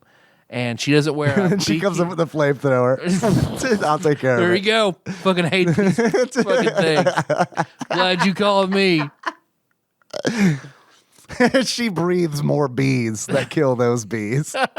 She's like, it's like the Green Mile. She's Shino from Naruto. Just has all the insects inside her. Yeah, man. No, but she will go. The insects are inside us the whole time. I've seen several of her videos because it's impressive. She doesn't wear gloves or beekeeper suit or anything, and she'll open up whatever it is and just start scooping out bees with her bare hands. Yeah. And she knows. Well, that's how she does it. She has bare hands. They get the honey and all that. She knows what she's doing. Because she knows how to look for the queen, or she has supplies of queens. So then she'll put a queen in there so they all flock to her and they'll have a new home, and she'll transplant bees from places people don't want them. So I just wondered what Henry did seeing this lady just walk in and just pick up armloads of bees barehanded. I think he'd be, we could try it. I think he'd be fine. He's typically fine like watching stuff, but like he's just scared of being stung.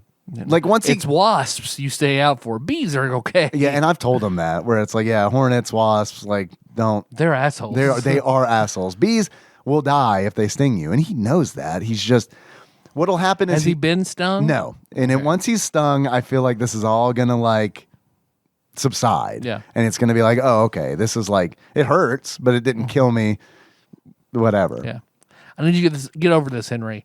This is a Japanese murder hornet. Yeah, immersion therapy. This is the worst it is. Yeah. So it's going to sting you, and just know for the rest of your life, it's always going to be better than this. Right, yeah. If it doesn't kill you, then we'll add 10 more. Which there is a guy, that's his whole thing on YouTube. Getting stung by murder hornets? Or anything, spider bites, any kind of animal, and showing what kind of damage it does. Uh-huh. So I watched the one where he had a murder hornet sting him, and it was fucking brutal. It murdered him. He's dead. It used Final Sting. Well, he used Quick Attack. Got out of the way, okay, we're good. Yeah, we're good then. Yeah, man. He's a blue mage, is what he is. God bless him. That's why that makes sense. That's why he's doing all this shit. Yeah. Also, why he stands on train tracks. Gotta learn Doom Train, baby. I have one more achievement that came in from Twitch chat. Thank you, Zal. That achievement is called Let Me Get Back in My Phone, because that conversation took a while. You got Gaidened, or you got Guided. In order to unlock, you got Guided. Guided. Die at a boss level before you even reach the boss and get sent back to the previous stage. And that came in from Edgelord Kyle. Because, it does that to you in Ninja Gaiden, the last stage. Yep. It's a pain in the ass. I've got one. Okay. Which is a keto-friendly diet. You unlock a keto-friendly diet by finishing a level without collecting any fruit. Are you not supposed to eat fruit on a keto diet? Sugar. Mm-mm. Oh, so keto's just no sugar? Essentially. Okay. Yeah, sugar and carbs. You cut it out. No sugar or carbs. Right. Okay. So, yeah, so you're getting your body to just run off fat. Fat and protein, presumably?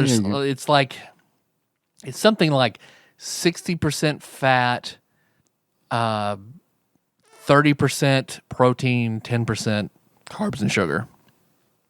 Like you can have to stay in ketosis, which is your body switching over ketosis. Your body switching over from glucose over to fat, which again, isn't as efficient. A lot of dietitians, like all the ones I work with, hate it. It's effective for fat loss, but you're gonna struggle to build muscle or anything like that. I was about to say, if you're not eating a bunch of protein, it can be done, of course. But I know I've talked to people it's really worked well for them. Yeah, it's not something. See, and because it's originally for it's an epileptic diet is how it came about, because it can help reduce eating like that helps reduce epileptic seizures. Interesting, I didn't know that. But I did it, but I don't see where it's sustainable very long, and. Carbs and sugar they're not good for you anyway. Or sugar, especially, we're fine sugar. Sure. But most fruits, you can't eat a banana on keto. Fucking watch me. You could eat blackberries, cranberries, raspberries in small quantities. But you have to keep under 25 grams of carbs a day. Can you tell me why I see a bunch of ads saying not to eat bananas? Do you ever get those? No. Yeah, there are always these shitty GIF The ads. anti-shake propaganda. Maybe, I mean, I don't know, man. Like, because I always see these GIF ads where they're like, want to lose weight? Avoid these. And it's like a guy with like a big gut and a banana. Yep. I mean, there's a lot of sugar in bananas. I remember when last time Shake was here in the States for Christmas, he called me in a fucking panic. So, dog, man, Walmart's closed, the grocery stores are closed. I've got to have a banana, man. Like, I can't. Where the fuck can I get a banana? I don't know what to do. Yeah, like, do you have any? Like, I will buy a banana off you. It's like, go to $20. There's a gas station right on the road, Huck's, from where you're at right now. You can get a banana there. Oh my God, dude, thanks so much. And he called me back, dude. I bought all their bananas. Thank you. I feel so much better. All of them. Yeah, that was very nice of you to like give them real information instead of being like, "Did you check Banana Land? Did you check your ass? Oh yeah, I got a banana in my dick. Why don't you suck it out?" Did you ask my high school girlfriend for when I tried to put a banana in her vagina that one time? I'm sorry. You could have that one. It just mushed. Yeah, man, that's a sign of a vagina right there. It's not of a bad banana. About to say, I ate a green banana, not a speckled brown one. Couldn't get that thing in there. Just clamped down on it like a fucking bulldog. She'd been doing Kegels, so she chewed the banana as it came in. Fucking shook that banana in an alligator death roll. Holy shit, girl. It wasn't any good. Tyler, what's this bowl of bananas and cottage cheese? No. Tyler, I fucked your girlfriend and my dick smells like a banana. What gives? You and everybody else. Oh, are we the banana dick gang now? Yep. We're Banana Brothers. I think that's all I got. That's it? Yeah. All right. What else did we do on this show? That's it. Well, if you have any other questions. I do. I have a few questions. Okay. I'm curious, Tyler, if you were to buy this game, Super Adventure Island. Oh, also, at the end of each stage, you collect a Dragon Ball. I felt like that was worth throwing in. A 1-star Dragon Ball. You're right. I can't believe I hadn't mentioned that yet.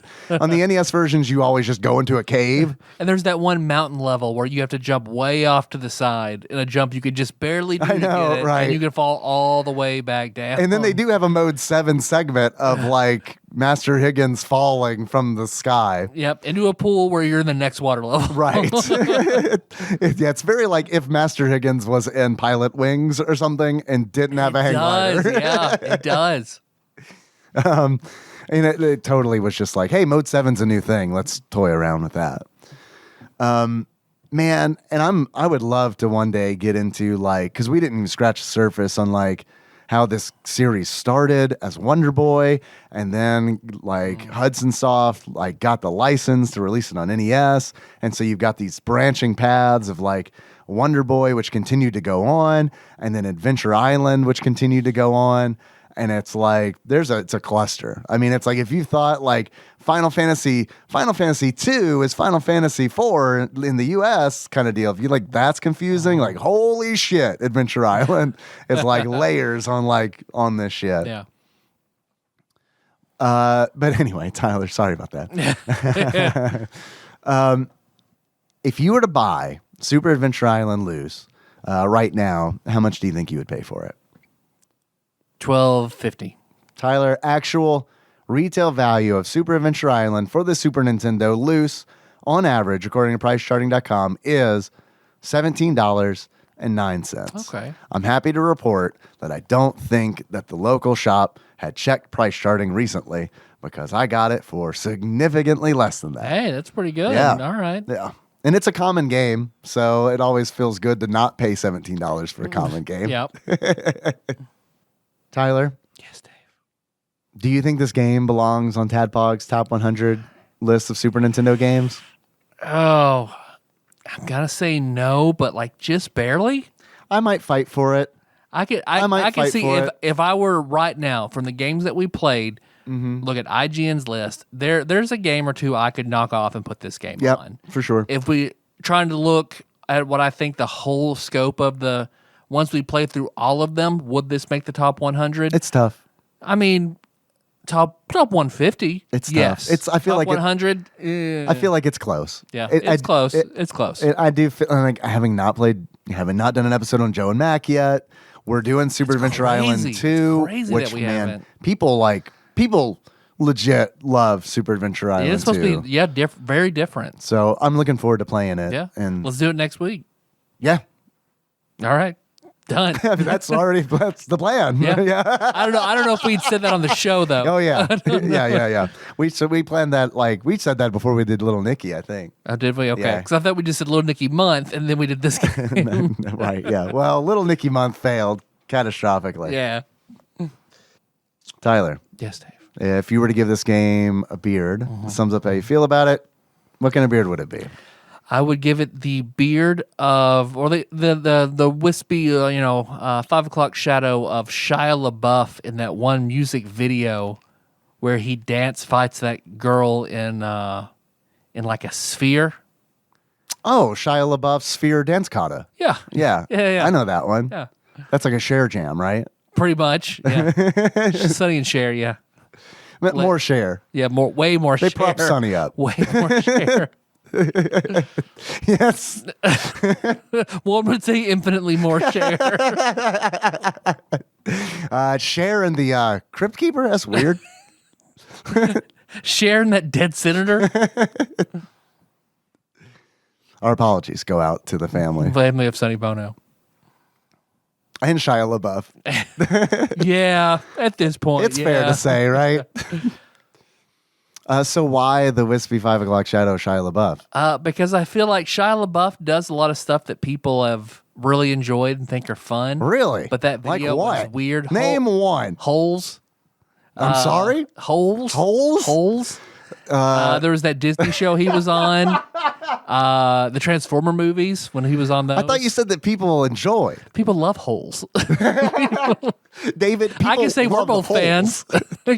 I've never seen the movie Holes, but it was directed by a kid in the hall. Oh, okay. That was I didn't know a Bruce McCulloch joint, I believe. Oh, that's cool. Yeah. So I've wanted to see it, but also at the same time, it's like, do I really want to see a movie called Holes for kids? I don't know. Holes for kids. Excuse me. I'd like to reinstate my Blockbuster membership to rent Holes for kids. At the theater. One for Holes for kids, please. What's your name? Kevin Spacey. Oh, that explains the teddy bear suit. No, I do that. I say that just because he had a lot of work that people, I'm sure, think are better, like all the other the Adventure Island games. You think he did good things? I think he's done fun things people enjoy, but that are okay, but are better than that. That are better than, like, I think this is probably the least of the Adventure Island games. Doesn't mean it's bad necessarily, but a lot of people have enjoyed the others a lot more. I have seen some. I've gone down an Adventure Island. Even Stevens. That's the Disney one he was in. Okay. What is that? About all Stevens? Yeah, two Stevens. Two Stevens? They're even. Him and his sister. They're both named Steven? Steven. I think their names is something Stevens. Oh, God, that's a fucking cop-out. Yep. Come on, Disney. Like, Pete and Pete took the two first names, so they got to take the two last names. Jesus. Man, that's like, I don't know how Disney wound up owning Marvel Studios, because holy shit, even Stevens? Come on, you do better than that. Did Shia LaBeouf also play his sister? I wish. That would have been cool. That would have been nice. Yeah, there's some bad bad Adventure Island games out. There's like when I was doing research, I was like, has there been anything recent? There has been. Really? And they're like mobile, and they look awful. I think something came out in like 2019 that is very like 2.5D Adventure Island, which I mean, I didn't play it. Maybe it's good, but it looked bad. It looked bad. Yeah. I do like the Hudson Soft logo. Love that bee. Yeah. God, I love that bee. Did you know that there was a Adventure Island anime? No.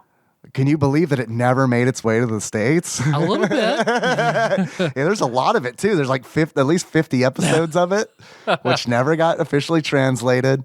There is, you talking about the Hudson Bee reminded me, because it's Master Higgins, and it's his sidekick, the sexy Hudson Bee.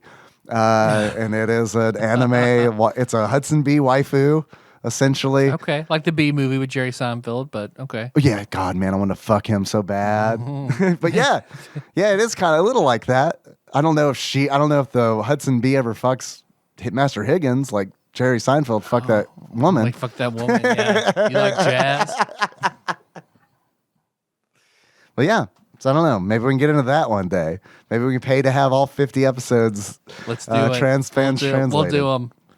We'll have Shake over. He'll tell us what they're saying, and then we'll dub it over and release it. It'll be great. God, I love it. Please. Tyler. Yes, Dave. Do you want to know what Flopsy has to say about this game? Do you want to know what glasses I would give the game?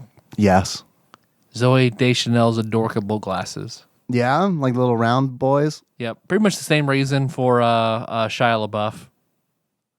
Zoe Deschanel was very 2000s. I think a lot of her stuff hasn't carried over, just like Super Adventure Island. Is she doing? What's she doing now? I haven't seen her do anything since New Girl, which New Girl, the first several seasons, oh man, I remember you saying it was really good. Love New Girl. I think Nikki watched some of it and liked it.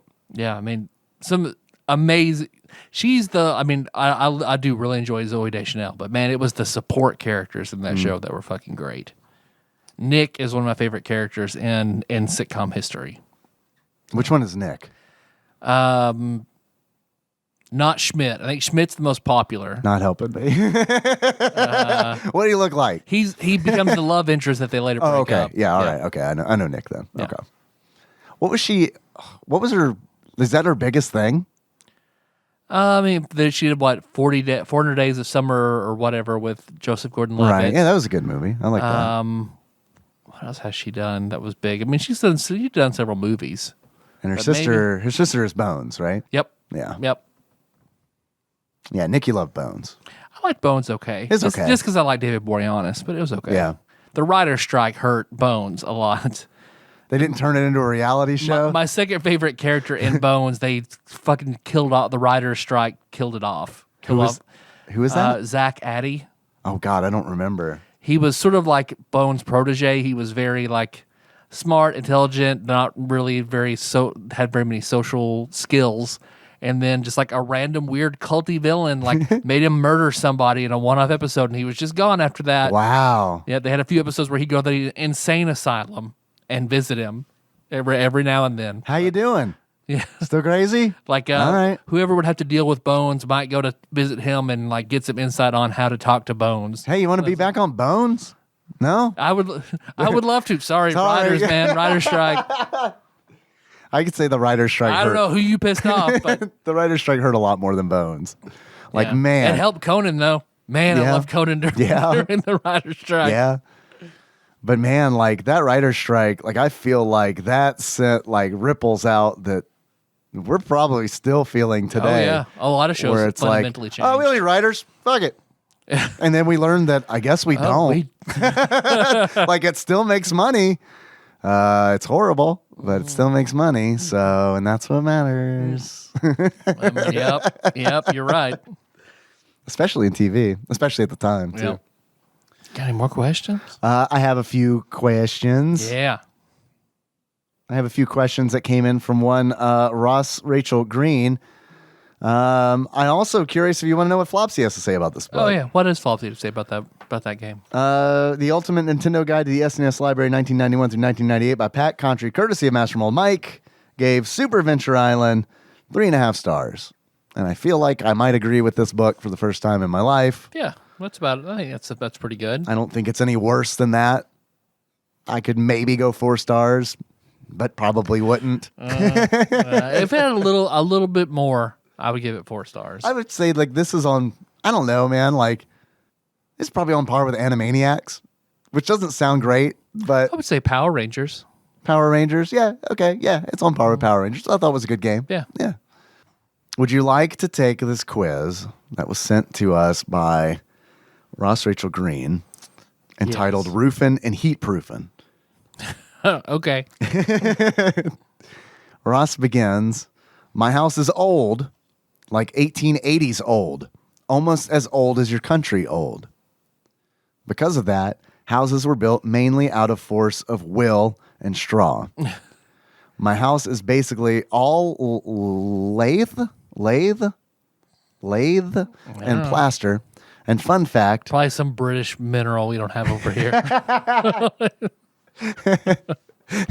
I think I read the word lathe in Final Fantasy XI carpeting at one point. It's over on my Fantasy Elements poster in the garage. Right next to unobtainium. Unobtainium and lathe. Fun fact, after a while, the plaster crumbles and falls off the walls and ceilings in great big lumps. So the ceiling on my 3rd floor needed sorting because... 3rd floor? I know, living large. All right. Living large. So the ceiling on my 3rd floor needed sorting because exactly that happened. The problem is it's above a landing 19 feet up. 3rd floor and real tall ceilings. Yeah, I'm about to say, that's why we stopped paying taxes and rebelled for your 3rd floor high ceiling houses. Jesus. And your rare minerals. Your rare lathe. I had to pull down plaster above my head, which covered me in decades of dust and debris. Asbestos. And probably bones. Probably like ground up bones of like... It's Isle of Man. It's made of bones. Yeah. It's like a troll snack he forgot that he put up there 200 years ago. Then fit insulation between the joists before fitting drywall over the top. Congratulations, Ross. You are way more handy than I am. Yeah, do you ever just chill out at home, Doesn't Ross? sound it like sounds it. like it's just... Doesn't sound like I got holes in my ceiling. I'm patching those. I'm rebuilding these computers, rebuilding these engines. I'm replastering. I'm putting up the... Like, yep. Damn, dog. Doing a lot of things. Here's my reaction to that. Just wait until we get like a stimulus check and pay somebody to do that. Yep. I'm going to hope we have another pandemic because I'm about out of my house fixing money. I mean, look, I'm going to be real with you. Like when we got the last stimmy, it was like, let's save that until we can call somebody out to fix a second bathroom. And that's what we did. Yep. It's pretty good. Because it's hard to get a couple $1,000s together in order to fix, a bathroom. Plumbing, yep. So, yeah. Ross says, above my head, 19 feet up on a ladder. That's how he likes to climax. Yeah, I believe it. On the list of shitty jobs I have had to do around the house, that was way up there. I think that was a joke on height. Oh, I way see. up there. Because he was way it's up higher there. on the ladder. Not a list. He was Confucius say, high man, high on pot. Anyway, SNES games. Most of these turned out to be movie tie-ins, but not on purpose. Well, as long as they weren't on purpose. Tyler, are you ready to begin? I am. This game, based on a film of the same name, features 3 brothers searching for a dagger said to unlock a cave of riches. Would that be 3 Ninjas Kick Back? It's got to be. Our top watched YouTube video and most unliked. When we did Little Nicky, I was like, this is going to get some views because people are going to think this is Little Nicky the movie. Perfect. And they did. Let's just do game movies to pump up our YouTube numbers. Let's do it. Let's fucking do it. Do we want to spoil what we're going to do after Super Adventure Island? You're right. I guess we can. Mean Girls. Yep. We're doing Mean Girls for the DS. I'm not going to be able to stream it, but who gives a shit? We'll call it free movie Mean Girls. Full length Mean Girls free. Lindsay Lohan nude patch. 3 Ninjas Kick Back, locking it in. Yeah. It is 3 Ninjas Kick Back. Nice. All right, Tum Tum. What's his name? Colt, Rocky, and Tum Tum. Wow. Yeah. Look at that. Pocky, Rocky, and Tum Tum. Next question. In this game, also based on a film of the same name, the primary goal is to take down Al Capone's henchmen and eventually detain Capone. This would be the Untouchables. Oh, nice. Locking it in. It is the Untouchables. See, Al Capone, Ross, was a guy who lived around the time your house was built, or a little bit after, I guess. There's a town in the Netherlands that celebrates. I watched a mini documentary over it. That celebrates Al Capone? God, I thought it was fake, but it turns out it's real. They have like an Al Capone lookalike contest. Capone Fest? Wow. Yeah. Do you think it's because Al Capone never really died? He just moved overseas. Probably. And to hide his identity, every year they have a festival. Yep. So he can walk around freely for one day. For one day a year. Is it in Iceland? Iceland?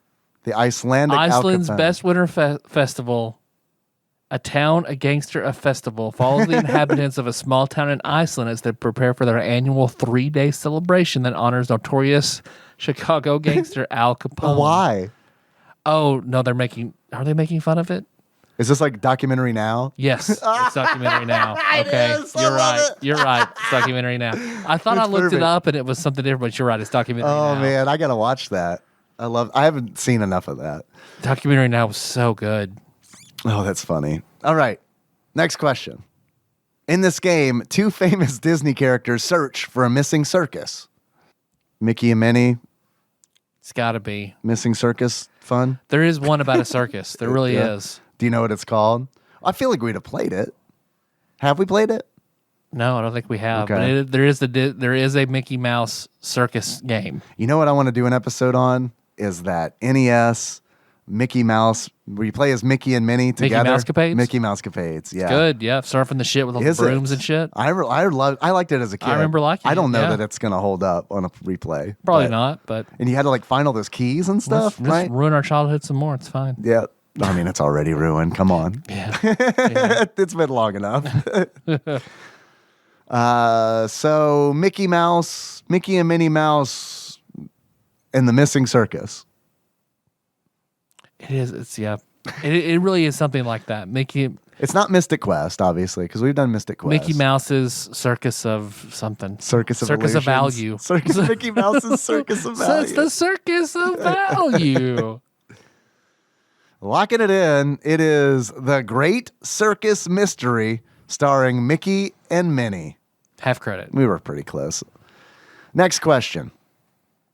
This game, the 4th in its series by Hudson, was called Super Genjin in Japan. Super Genjin. That's all we have. It was called Super Genjin. Super Genjin in Japan. What does Genjin mean? I don't know. Jin means like a person. So super something person. Gen is like the... It would be Ultraman then. Ultraman would be called something different, I'm sure. I don't know. It might just be, I don't know. I have no idea. Like the Onyomi reading of Origin in Japanese is Gen, but that would be like Super Origin Man. So that's probably not It's right. probably a white guy. It's just some boring white guy. Ultraman. I can't think of anything else. I'm good. Look, I don't know. Do you know who developed Ultraman? Was it Hudson? Sunsoft? Yeah, no, it was definitely, I don't believe it was Hudson. So Super Genjin. Super Adventure Island? No, that one had a... If we recall back to Dave reads from Wikipedia, that one had a long name. Yep. Hudson. I don't even know. I can't give any other Hudson Soft games. Super Bomberman. I mean, they did Bomberman. Bomberman, why not? You want to try Why it? not? Yeah. I got nothing better. That's got man in it. All right. Logging it in. It is Super Bonk. Origin Man. Caveman, I guess. Yep. Damn. Okay. Wow. I feel like if I'd have realized there was a Bonk game, that we maybe have gotten there. that, Probably not. Next question. This bicycle simulation game was the first game to support the Life Fitness exercise bike peripheral. It's real. Check it out. I've seen a YouTube video about this game. I do not remember what it's called, but it is exactly what it sounds like. It's a bike it's a Super NES that's hooked up to a bike and has like one game essentially like soldered into it. And that game is like a bike simulation. I can't remember what it's called. It's like Life Fitness Bike Adventure or some shit like that. Perfect. Locking it in. Mountain Bike Rally. That could have been a regular game. Yeah, for real. Next question. This basketball game features rap and hip hop stars. It's for the Super Nintendo? Mm-hmm. Is that Def Jam? I mean, I know that was for PlayStation, like Street Hoops and stuff like that. But for the Super Nintendo, Don't know. A basketball game that featured. What's the rap and hip hop stars? Wasn't there like a street hockey version, but for basketball? I mean, Barkley, Shut Up and Jam. Well, is it like Hoops or something like that? Like the same people who made Street Hockey 95 also made a basketball game. I don't recall. I can't even tell you who made. I can't even tell you who made fucking Street Hockey 95 at this point. I don't remember. I mean, I feel like you're probably onto something. It does seem like something that would definitely be mocapped. Yeah. You know what I mean? Barkley's Shut Up and Jam did feature rap and hip hop stars. They were fictional. He didn't say they were real. I don't think it's that, but I don't have any. Street Hoops? You said Hoops. Street Hoops? Should be Hoops. Barkley, Shut Up and Hoops. Hoops, all basketball games? That's good. Barkley, we know Barkley Shut Up and Jam is one. I'd go with it. I don't have any other better. All right. I'm locking it in. Rap Jam Volume 1. I don't know. Never heard of it. We'll get to it. Yep. Next question. This game, also based on a film, takes place in the desert of Abydos? Diabetes? Diabetes repair. This game, also based on a film, takes place in the deserts of Abydos. Abydos. Abydos. What film takes place in a desert that came out around the Super Nintendo time? Dude. Is this Stargate? Sounds good to me. I got nothing. Yeah, Stargate. Stargate, logging it in. Stargate! Hey, good job. Hey, we did it. Jesus Christ. It just keeps going. Yeah. Next question. In this game, the evil space slug forces, led by the Sultan of Slime, launch a sudden attack on humanity. I feel like we've talked about this game before. We probably have. I don't recall it, but I'm sure that we have. Space slug forces, led by the Sultan of Slime. This isn't Boogerman, is it? I don't think so. I guess it could be, though. It probably isn't. Probably isn't Boogerman, a pick and flick adventure. Because was that on Super Nintendo or just on Genesis? Boogerman? Yeah. It was on SNES, wasn't it? Okay. I don't know. What does it look like? I'm on a Super Nintendo podcast? There's a copy in my bathroom that's Genesis. It definitely came out on the Genesis for sure. I feel like we had to do Boogerman. I feel like it was assigned to us. I have a book that can tell us. Oh, that's pretty good. All right. Pretty good reference. Yes. I got 3 stars on the Super Nintendo. I would agree that Super Adventure Island is better than Boogerman. But by a half a star? Yeah. Boogerman's kind of shit, honestly. Yeah, I didn't like it. I got nothing, man. You think it's boogers, but it's not. You think it's boogers, but it turns out it's female ejaculate. Squirt. Squirt man. I'd say Boogerman then. I don't have any other. Boogerman. I got nothing. It's some weird game I've never heard of. I got nothing. I don't remember the slug forces from Boogerman, but I literally have no idea. Yeah. Big Sky Trooper, which we have talked about before, because that is the game that Rhythm Master Paul Korn saw in a magazine, wanted to play really bad. Okay. That's the only reason I know of it. Next question. The main task in this game is for the player to collect all the food in each level while defeating enemies to make them drop their bones, which is used as currency. Prehistoric Man. Prehistoric Man. Locking it in. It is Prehistoric Man. Well done, Tyler. Good memory. I didn't know that. Next question. This game uses a modified version of the Boy and His Blob game engine and involves the player saving Cat Harvey from Kerrigan's ghost. What? If you were a hot dog, would you eat yourself? Cat Harvey from Kerrigan's ghost. Yes. Socks the cat. I'm good with that. Because I have no clue what that would be. Socks the cat, locking it in. It is Gasper. Okay. I guess Kerrigan is that woman from the movie, and then Kat must have been her name in the film. It uses a modified version of the boy and his blob game engine. So that is ridiculous. So you're on the Super Nintendo? Yeah, you're her, and I guess you're flicking stuff at Casper to make him do stuff. Quick, feed Casper a ketchup jelly bean. Save Cat, Harvey. Next question. Fuck, marry, kill. Simon Belmont, Trevor Belmont, Richter Belmont. This is easy for me. I'm going to kill Simon. Yeah, same. Because of Captain N? Yeah, pretty much. And then... Oh, it's hard between Trevor and Richter. I guess fuck Trevor and marry Richter. Yep, I'm with you. I feel like Trevor, he's good for a couple rounds.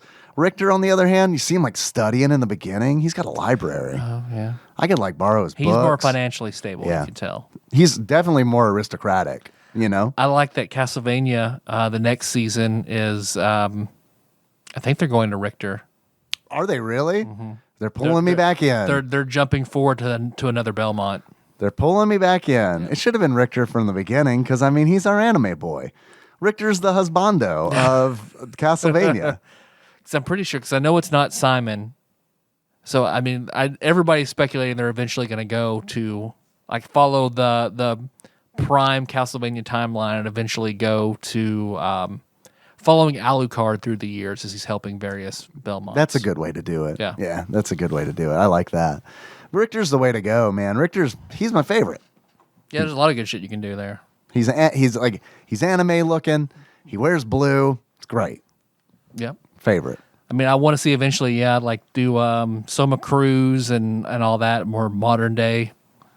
Be nice. That would be cool. Yeah, it would be really fun to see him do like the whole Bloodlines, World War II. Yes, there you go. Or World War I, sorry. Yeah, that would be cool. Fuck, marry, kill, Bowser, Dr. Robotnik, Ganon. I guess I'll kill Bowser since the other two are human. If I'm going to fuck or marry him, I guess I'll have them be the same species. I mean, is Ganon human? Ganon's like a pig man, right? I'm like a pig man, so it's fine. Dr. Robotnik, presumably. He's an Eggman. Presumably, yeah. Presumably an Eggman, yeah. He's like Mork and Mindy, where they're like born out of like the fucking eggs and shit as adult men. Yes. What was that comedian's name? I couldn't think of it the other day. I can't think of it. Oh my God, it's killing me because it's like I didn't want to look it up because it's like I got to figure this out on my own to show respect to this comedian. Because he's good, yeah. But I could not for the life of me remember his name, and I still can't. I guess I'm gonna kill Bowser. Okay. Ganon's. I'll fuck Ganon. He might be a good. With fuck. his corkscrew penis. Yep. But he's forever bent on power, so I can't marry him. And then I guess at least they kind of all are. Well, yeah. I guess at least Bowser's only gonna want Peach. I'm just a background character. That is true. Eggman's got nobody else. As long as I help him stomp out some hedgehogs, he's got a robotic dynasty. So yeah, I'm very Robotnik, I guess. You can hang out with that robot chicken and that little driller dude. Yep. Yep. I think that I am going to kill Dr. Robotnik. I know his name. Okay. Mirth. You want to know who he is? Yeah, please. Jonathan Winters. That's it. Thank you. Have you watched a lot of Mork and Mindy? Back in the day, I did. I tried going back to it. I bought season 1 on DVD. It did not hold up in any way, shape, or form. That sucks. Like at all. That sucks to hear. So. I couldn't really get into it when it was on Nick at Night. Oh, I fucking loved it when it was on Nick at Night, man. Fucking loved it. Yeah, I'm gonna kill Dr. Robotnik because I don't like what he does to animals. I'm not down with that. That's fair. I don't think I could and plus he doesn't. You're not down with animal cruelty? No, and out of all of them, he looks like the worst fuck, to be perfectly honest. Yeah. So I'm gonna kill him. I guess I will also fuck Ganon. I don't really want to, but I guess I'm going to because I want to marry Bowser because I feel like if he has me, he's not going to be after Peach. I feel like he just wants love. Someone to help him raise Bowser Jr. And the reason I know that is because I've played Super Mario RPG, and I've found out that he's actually not that bad of a guy. If it's that Bowser we're talking about, yeah, I think you're. I mean, totally right. Is that not canonical Bowser? I don't know how if we're talking like Bowser from Mario Party, like fuck that guy. Yeah. But Bowser from Mario RPG, okay, all right. Are these Bowsers from different timelines? Or are these Bowser when he's on his meds versus when he's off his meds? Like, what is this? Bowser Mario RPG is a misunderstood, emotional character. Yeah, Bowser from Mario RPG is what puts Bowser in the Mary category for me. Yep. Fuck, marry, kill, Catwoman, Harley Quinn, Poison Ivy. Easy. I'd say you got to kill Poison Ivy. Oh man, Not starting out strong for me. You're not a plant. I mean, she doesn't give a shit. She could make you one. Make you into a plant. I'd become a plant for Poison Ivy. I'm marrying Poison Ivy. I guess fuck Harley Quinn. Just honestly, come on. I mean, she's the most attractive, right? By far. And like really out of like the three of them, like I don't know. I guess she could be. Well, I was about to say she's the least villainous out of all of them. Really, that's Catwoman. Yep. So I say I marry Catwoman. Fuck Harley Quinn like Robin did. Robin fucked Harley Quinn? Outside of Joker's influence, she's not as bad. She becomes more of like an anti-hero. So I feel like that's manageable. You fuck her, have a good time. But Poison Ivy, that's why I feel like you're a Black Widow experiment. You try something and then you're just dead. Yeah. Yeah. So I'm going to marry Poison Ivy. I'm going to kill Harley Quinn because she is like my least favorite Batman character. Just overdone. She's just the worst. Yeah. But I haven't seen the recent movies with her in them. So maybe those are great. Yeah. I don't know. I hear that cartoon that's going on right now, the Harley Quinn. Yeah, I've heard that's good too. But I mean, Harley Quinn was introduced during the animated series, which is like probably my favorite piece of Batman ever, and I don't like her in that. It's like I don't know if there's a chance. I just think that she's just not interesting. She's just not interesting. Yeah. I feel like there's like Poison Ivy, like in the animated series. Chef's kiss. I mean, it's like the best. She's on par with like Mr. Freeze, where it's like she's just like trying to do the right thing. She's just doing it the wrong way. Yeah. You know what I mean? Yeah. And it's like, I feel like that's what's great about most Batman villains. They're trying to do the right thing. They're just doing it the wrong way, except for the Joker and the Penguin. But it's like, and then I feel like Harley Quinn is just like, well, we need a sexy Joker. So it's like, all right. Yeah. That's why I don't like Harley Quinn. It's because it's like, she's just like, I don't know. She's just like, we need a sexy Joker. And then Catwoman. I love Catwoman. Not enough to marry her, because I do feel like she would definitely cheat on me. But I would fuck Catwoman. Yeah. Specifically the not Michelle Pfeiffer version of Catwoman. But yeah, I'd fuck the Catwoman. Anne Hathaway version. I'm down. Yeah, I'm down. Yep. Pretty much any Catwoman that's not Michelle Pfeiffer. Pfeiffer, please. Yes. That Golden Girl reference, anybody else picked up on it? And that's it. That's what we got. That's what we got for the quiz. Thank you, Ross. That was a good quiz. It was. I like that. I do love the hat trick of murderfuck kills at the end of these quizzes. They make it for me. Is that it? We good? You want to take some calls? Yeah, it's like, I mean, we can take some calls if you want. Tim's Zone, when you want to be dead, we're at your deadline time. Yeah, we can take some calls. Okay. A couple of calls. I got nowhere to be. I just need to get home in time for dinner and then like to put Henry to bed. I got like an hour and a half for that. Okay. So I feel like we can take 2 calls. An hour and a half of calls done. 2 calls. First call. Well, I feel dumb, but it just occurred to me. Didn't Turley also work at Apex with Dave and Nia. So. This is a continuation. This is from Kana, no doubt. In continuation from our last call that we played on our all-call show, which had John and Ian which on it. Which would have been a good one to play. Yeah, it would have been great. I didn't know this was the next one. But John, Kana didn't forget about you, it sounds like. We'll make John Shirley the DLC character for that Apex Legends ROM hack. Brandon's your DLC character. Brandon and I are your part of your DLC pack. We came in so much later. We're part of your LCD pack. The Geeks for Hire DLC. Right? Yeah, I had a couple of months ago. Anyway. Later, Kana. Thanks for the call. So 2 more calls after that one, or 1 more call? I'm down with whatever. You want to take 2 more? Sure. Okay. Next call. Hello, Tyler and Dave. Hello. This is Executive Bruiser Jamie, and I just had a question because whenever I talk about you guys to people, I want to say... They're like, who? Who? What? Who are these guys holding pillows on these pictures on your wall? What? Who? They're 2 guys from Kentucky, but I don't remember if both of you are actually from Kentucky or just in Kentucky right now. So if you could clear that up for me and anyone else wondering, that would be great. Love you guys. Bye. Thank you for the call and the excellent sound quality. You sound great. I am not originally from Kentucky. I'm originally from Louisiana. I was born in New Orleans and then lived across the lake from New Orleans for like 5 years.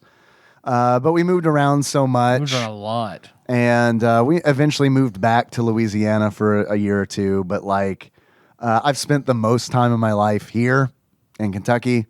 So I claim it.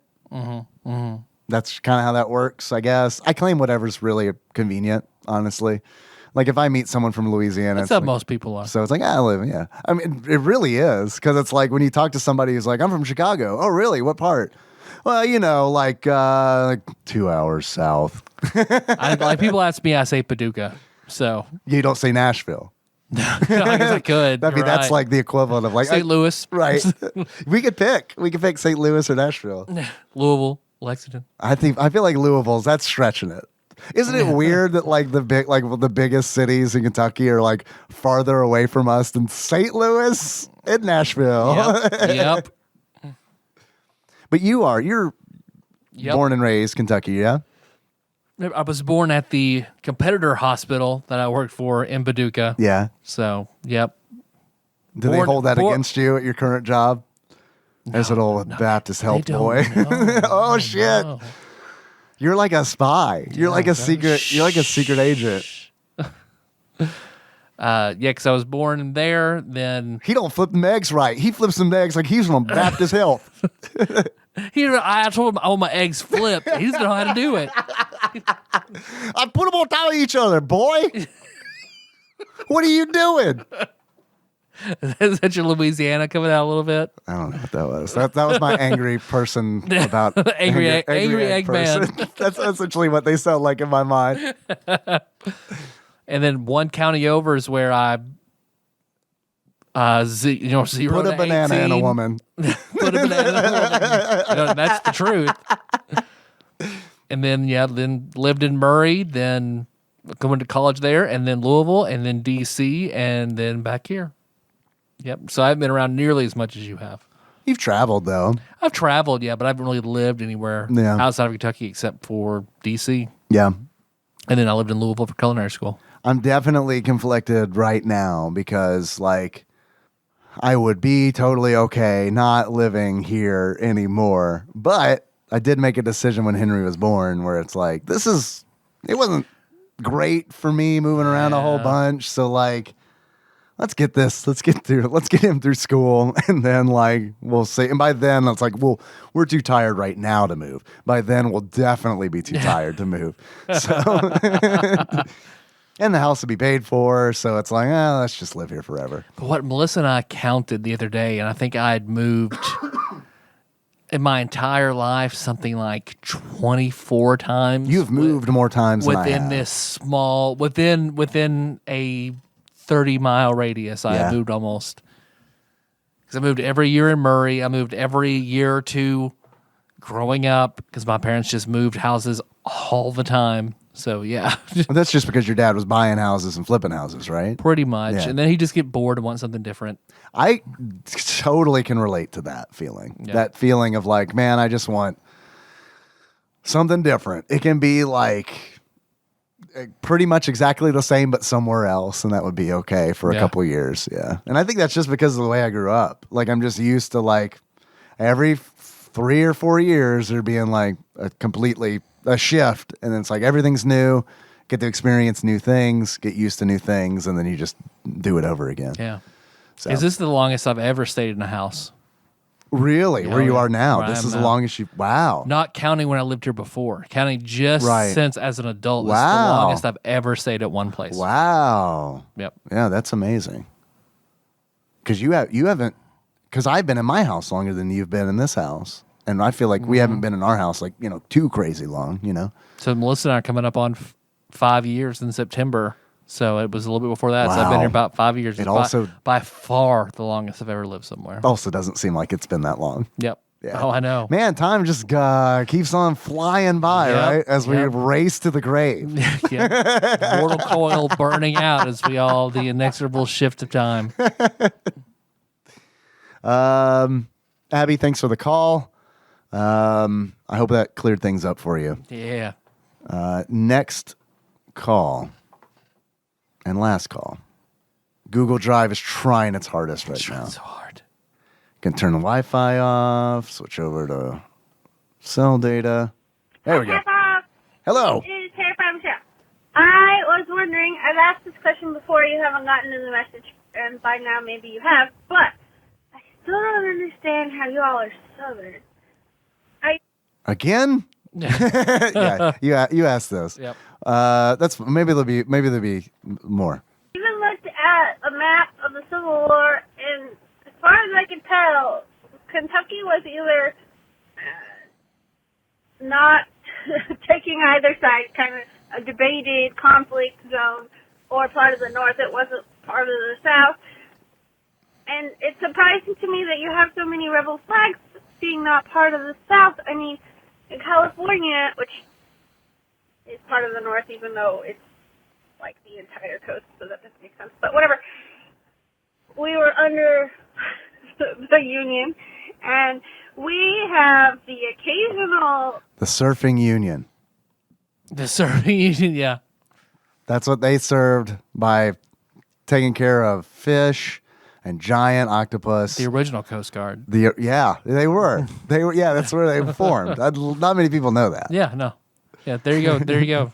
You know that. You're welcome. They use fire axes to take out all the sea creatures that believed in slavery.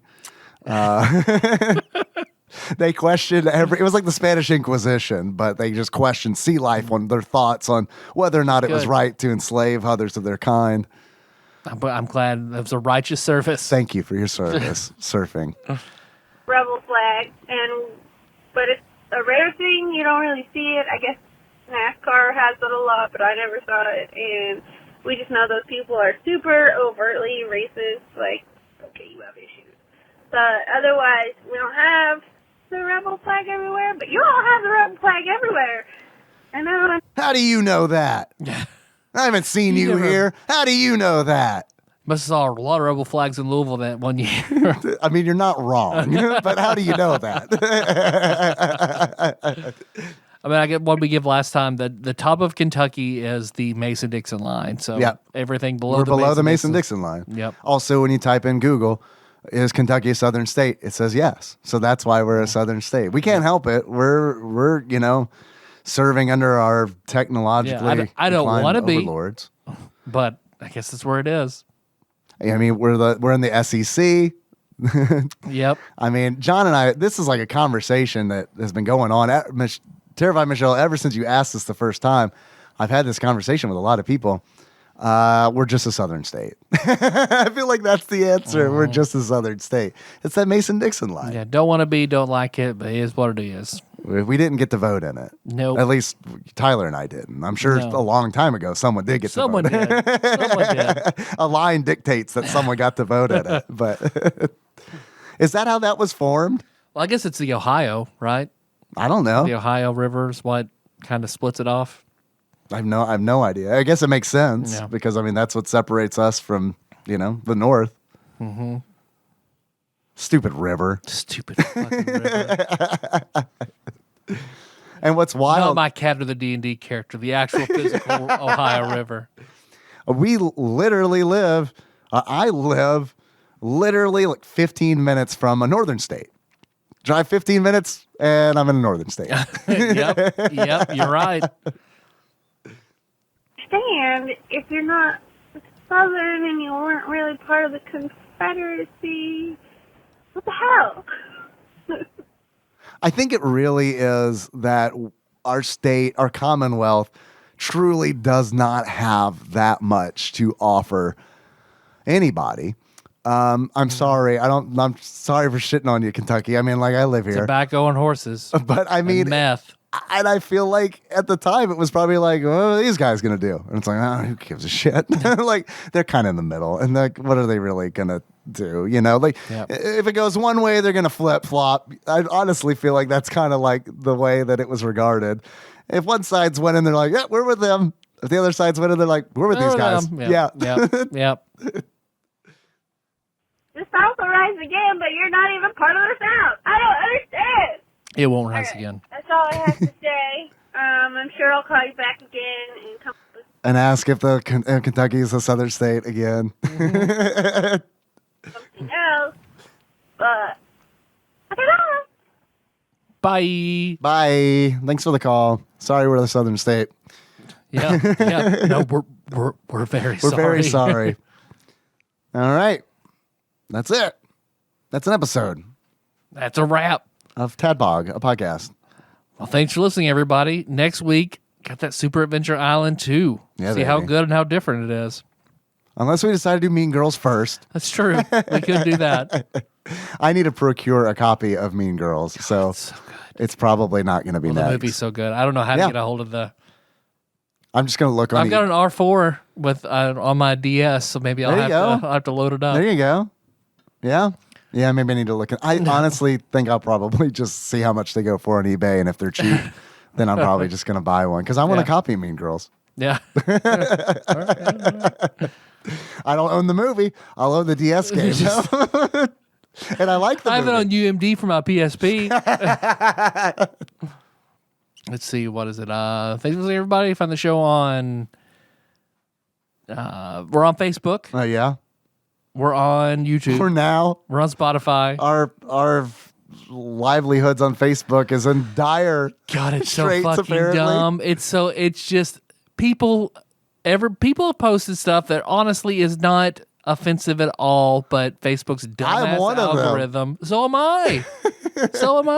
Our page content quality content very low. We've been notified. Very low. Yep. So that might go away, but TADPOG Nation is around. Yeah, the group, the Facebook group, that's around. Yeah. Let's see. The Discord. That's going very strong. I'm sorry that I was not very helpful when you were talking to me about the Facebook stuff because I was like, hey man, Facebook sucks. I don't know. No, if it went away, it goes away. I've been trying to get our fucking page name changed on Facebook for 3 years to the point where I Googled the other day, how many employees work for Facebook? Over 50,000. No one can fucking get back to me on whether we can change the fucking name of this page. God. So if it gets shut down, I guess then we have an opportunity to make a new one. Right. There we go. With blackjack or not. and hookers. Yeah, or not. I don't think it really does all that much for us. It just pisses us off. It doesn't piss me off anymore. Other than, when you sent me a message, I was like, that's bullshit It is that they do that. Dumb. I guess because it was poking fun at Facebook itself. It was so poking like, fun of nope. Facebook admins Yep. because it was a meme that I posted that was like, It's not remotely. as a child, I dreamed I would be president. And then it's down below, me today. And it's the Warcraft guy from South Park. And it says, a Facebook admin. Yep, that was up. Nope. Now we're shrinking your page reach and everything. You're about to get deleted. I mean, come on, Facebook. Yep. You have 50,000 employees. I Yep. think you can handle a little fun poking. Yep. I disagreed with the decision when I saw it, Yeah. which is meaningless. Yeah. Oh, yeah. Yeah. Meaningless. That's fine. What else? We're on. What's the Discord again? bit.ly/TADPOG Discord. We're on as TADPOG _podcast on Twitter and Instagram. You got that Twitch. Yeah, I do. I stream on Sundays. Twitch.tv/TADPOG _podcast. If you want to come hang out, that would be cool. Let's see. Beyond that, what shirts? Shirts.tadpog.com. Shirts@tadpog.com. Look out for the Go Cadavers. The TMU Go Cadavers that I'm going to make in paint. It's going to be very, very nice. If you just want to draw it on paper, I'd be happy to scan it in. Okay. I and can do that. upload it. Okay. I can that I really can do. I think that's about it. If you want to call us, 270-883-2555. I gave our address for packages earlier. Our theme song is Moves by Sycamore Drive. Link to that track found in the show notes at tadpog.com. How you going to close it out, Dave? Let's close it out as what we think Master Higgins might sound like. Okay. So until next time, Tropical Capricorn. He's the same guy. Trucker hat, yeah. The same guy. One of the things that I liked the most about Master Higgins when I was a child was that he looked like an uncle to me. Specifically an uncle that I had, because, my Uncle Larry. And it's like, oh man, this is like anybody can be a video game character, even my Uncle Larry. Uncle Larry. And then I was like, why is his name Master Higgins? That is a weird decision. And that's not what it is in Japan. In Japan, he's named after like Trucker Cave Boy. Trucker Cave. Yeah. Origin Man Trucker. Yeah. He's named after like I guess the director of Hudson at the time. So and I looked up today, I was like, why is Master Higgins named Master Higgins? Master Higgins, why? Right. And I have no idea. I wasn't able to find a good answer.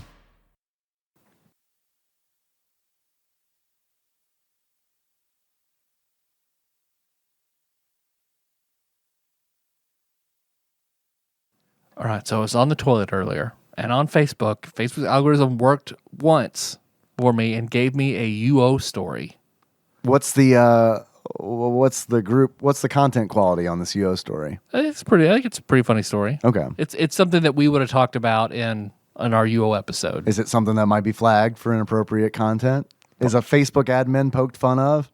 No, I'm sure always. So it was on chesburger.com.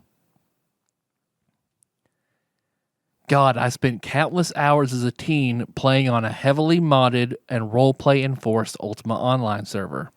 I played Cedric Sartone, simple farmer turned tavern owner, who eventually turned it into the best place in town. It was popping every night. Yeah. I was buddies with every adventurer, soldier, mage, druid, and ranger that played the game. After they went out and grinded their skills and did their quest, I was waiting for them with a warm fire and plenty of ale. I'd buy their ingredients and make awesome food and booze, max level cooking, and was privy to all the gossip. That's like Tyronius. Exactly. That's how Tyronius was. Little did they know I had a side hobby. I was brewing massive amounts of the most game-breakingly toxic poison possible. For over a year, I roleplayed with these people as a simple barman, pretended to be their friend and confidant. And then during a harvest festival where every player on our server was in attendance and I was paid to provide the food and drink, I poisoned every last morsel of food, every drop of drink. And after the regent delivered his speech and all these fools raised their goblets for the toast and took a deadly sip, I stepped onto stage and revealed what had happened. They were all going to die, and they did. Now, this was a permanent death server. Oh, no. Hardcore RPers, mind you. And some have been playing those characters for 8 years. Oh, no. And they were all collapsing and dying. Soon they were unconscious, as you could only die. It keeps turning off on me. As you could only die if you went unconscious 3 times in one day, or if a certain psychotic bartender came out and cut your head off, which I did to every player in our group of 38. They were all there, and unfortunately, so was I. Revenge against what, you ask? So the server had a pretty strict policy regarding PvP and PK. Essentially, the GMs had to determine if there was an in-character justification for any reason of disputing player killing. Obviously, my situation promoted a call for investigation. I understood those rules from the start, though, and I kept a written log in-game where I detailed my character building hatred for every character in the world. He would keep track of every little thing, from petty slights to unpaid tabs, but more importantly, I adopted little mannerisms that people roleplayed to develop their characters into the madness of mine. So while Elias was always whistling, while I recorded how infuriating Cedric found it in his journal, and Sudi had multiple journals packed with 1,000 reasons an unstable maniac could justifiably, RE server rules, murder anyone. The regent, who was also the server admin, had some ornate cloak with a custom texture, so I wrote 3 pages about how pompous it was and extrapolated what kind of insufferable prick he must have been for wearing it. I would write just 1 or 2 things every day for over a year, and I had many books full for the GMs to locate in the tavern basement and read through it.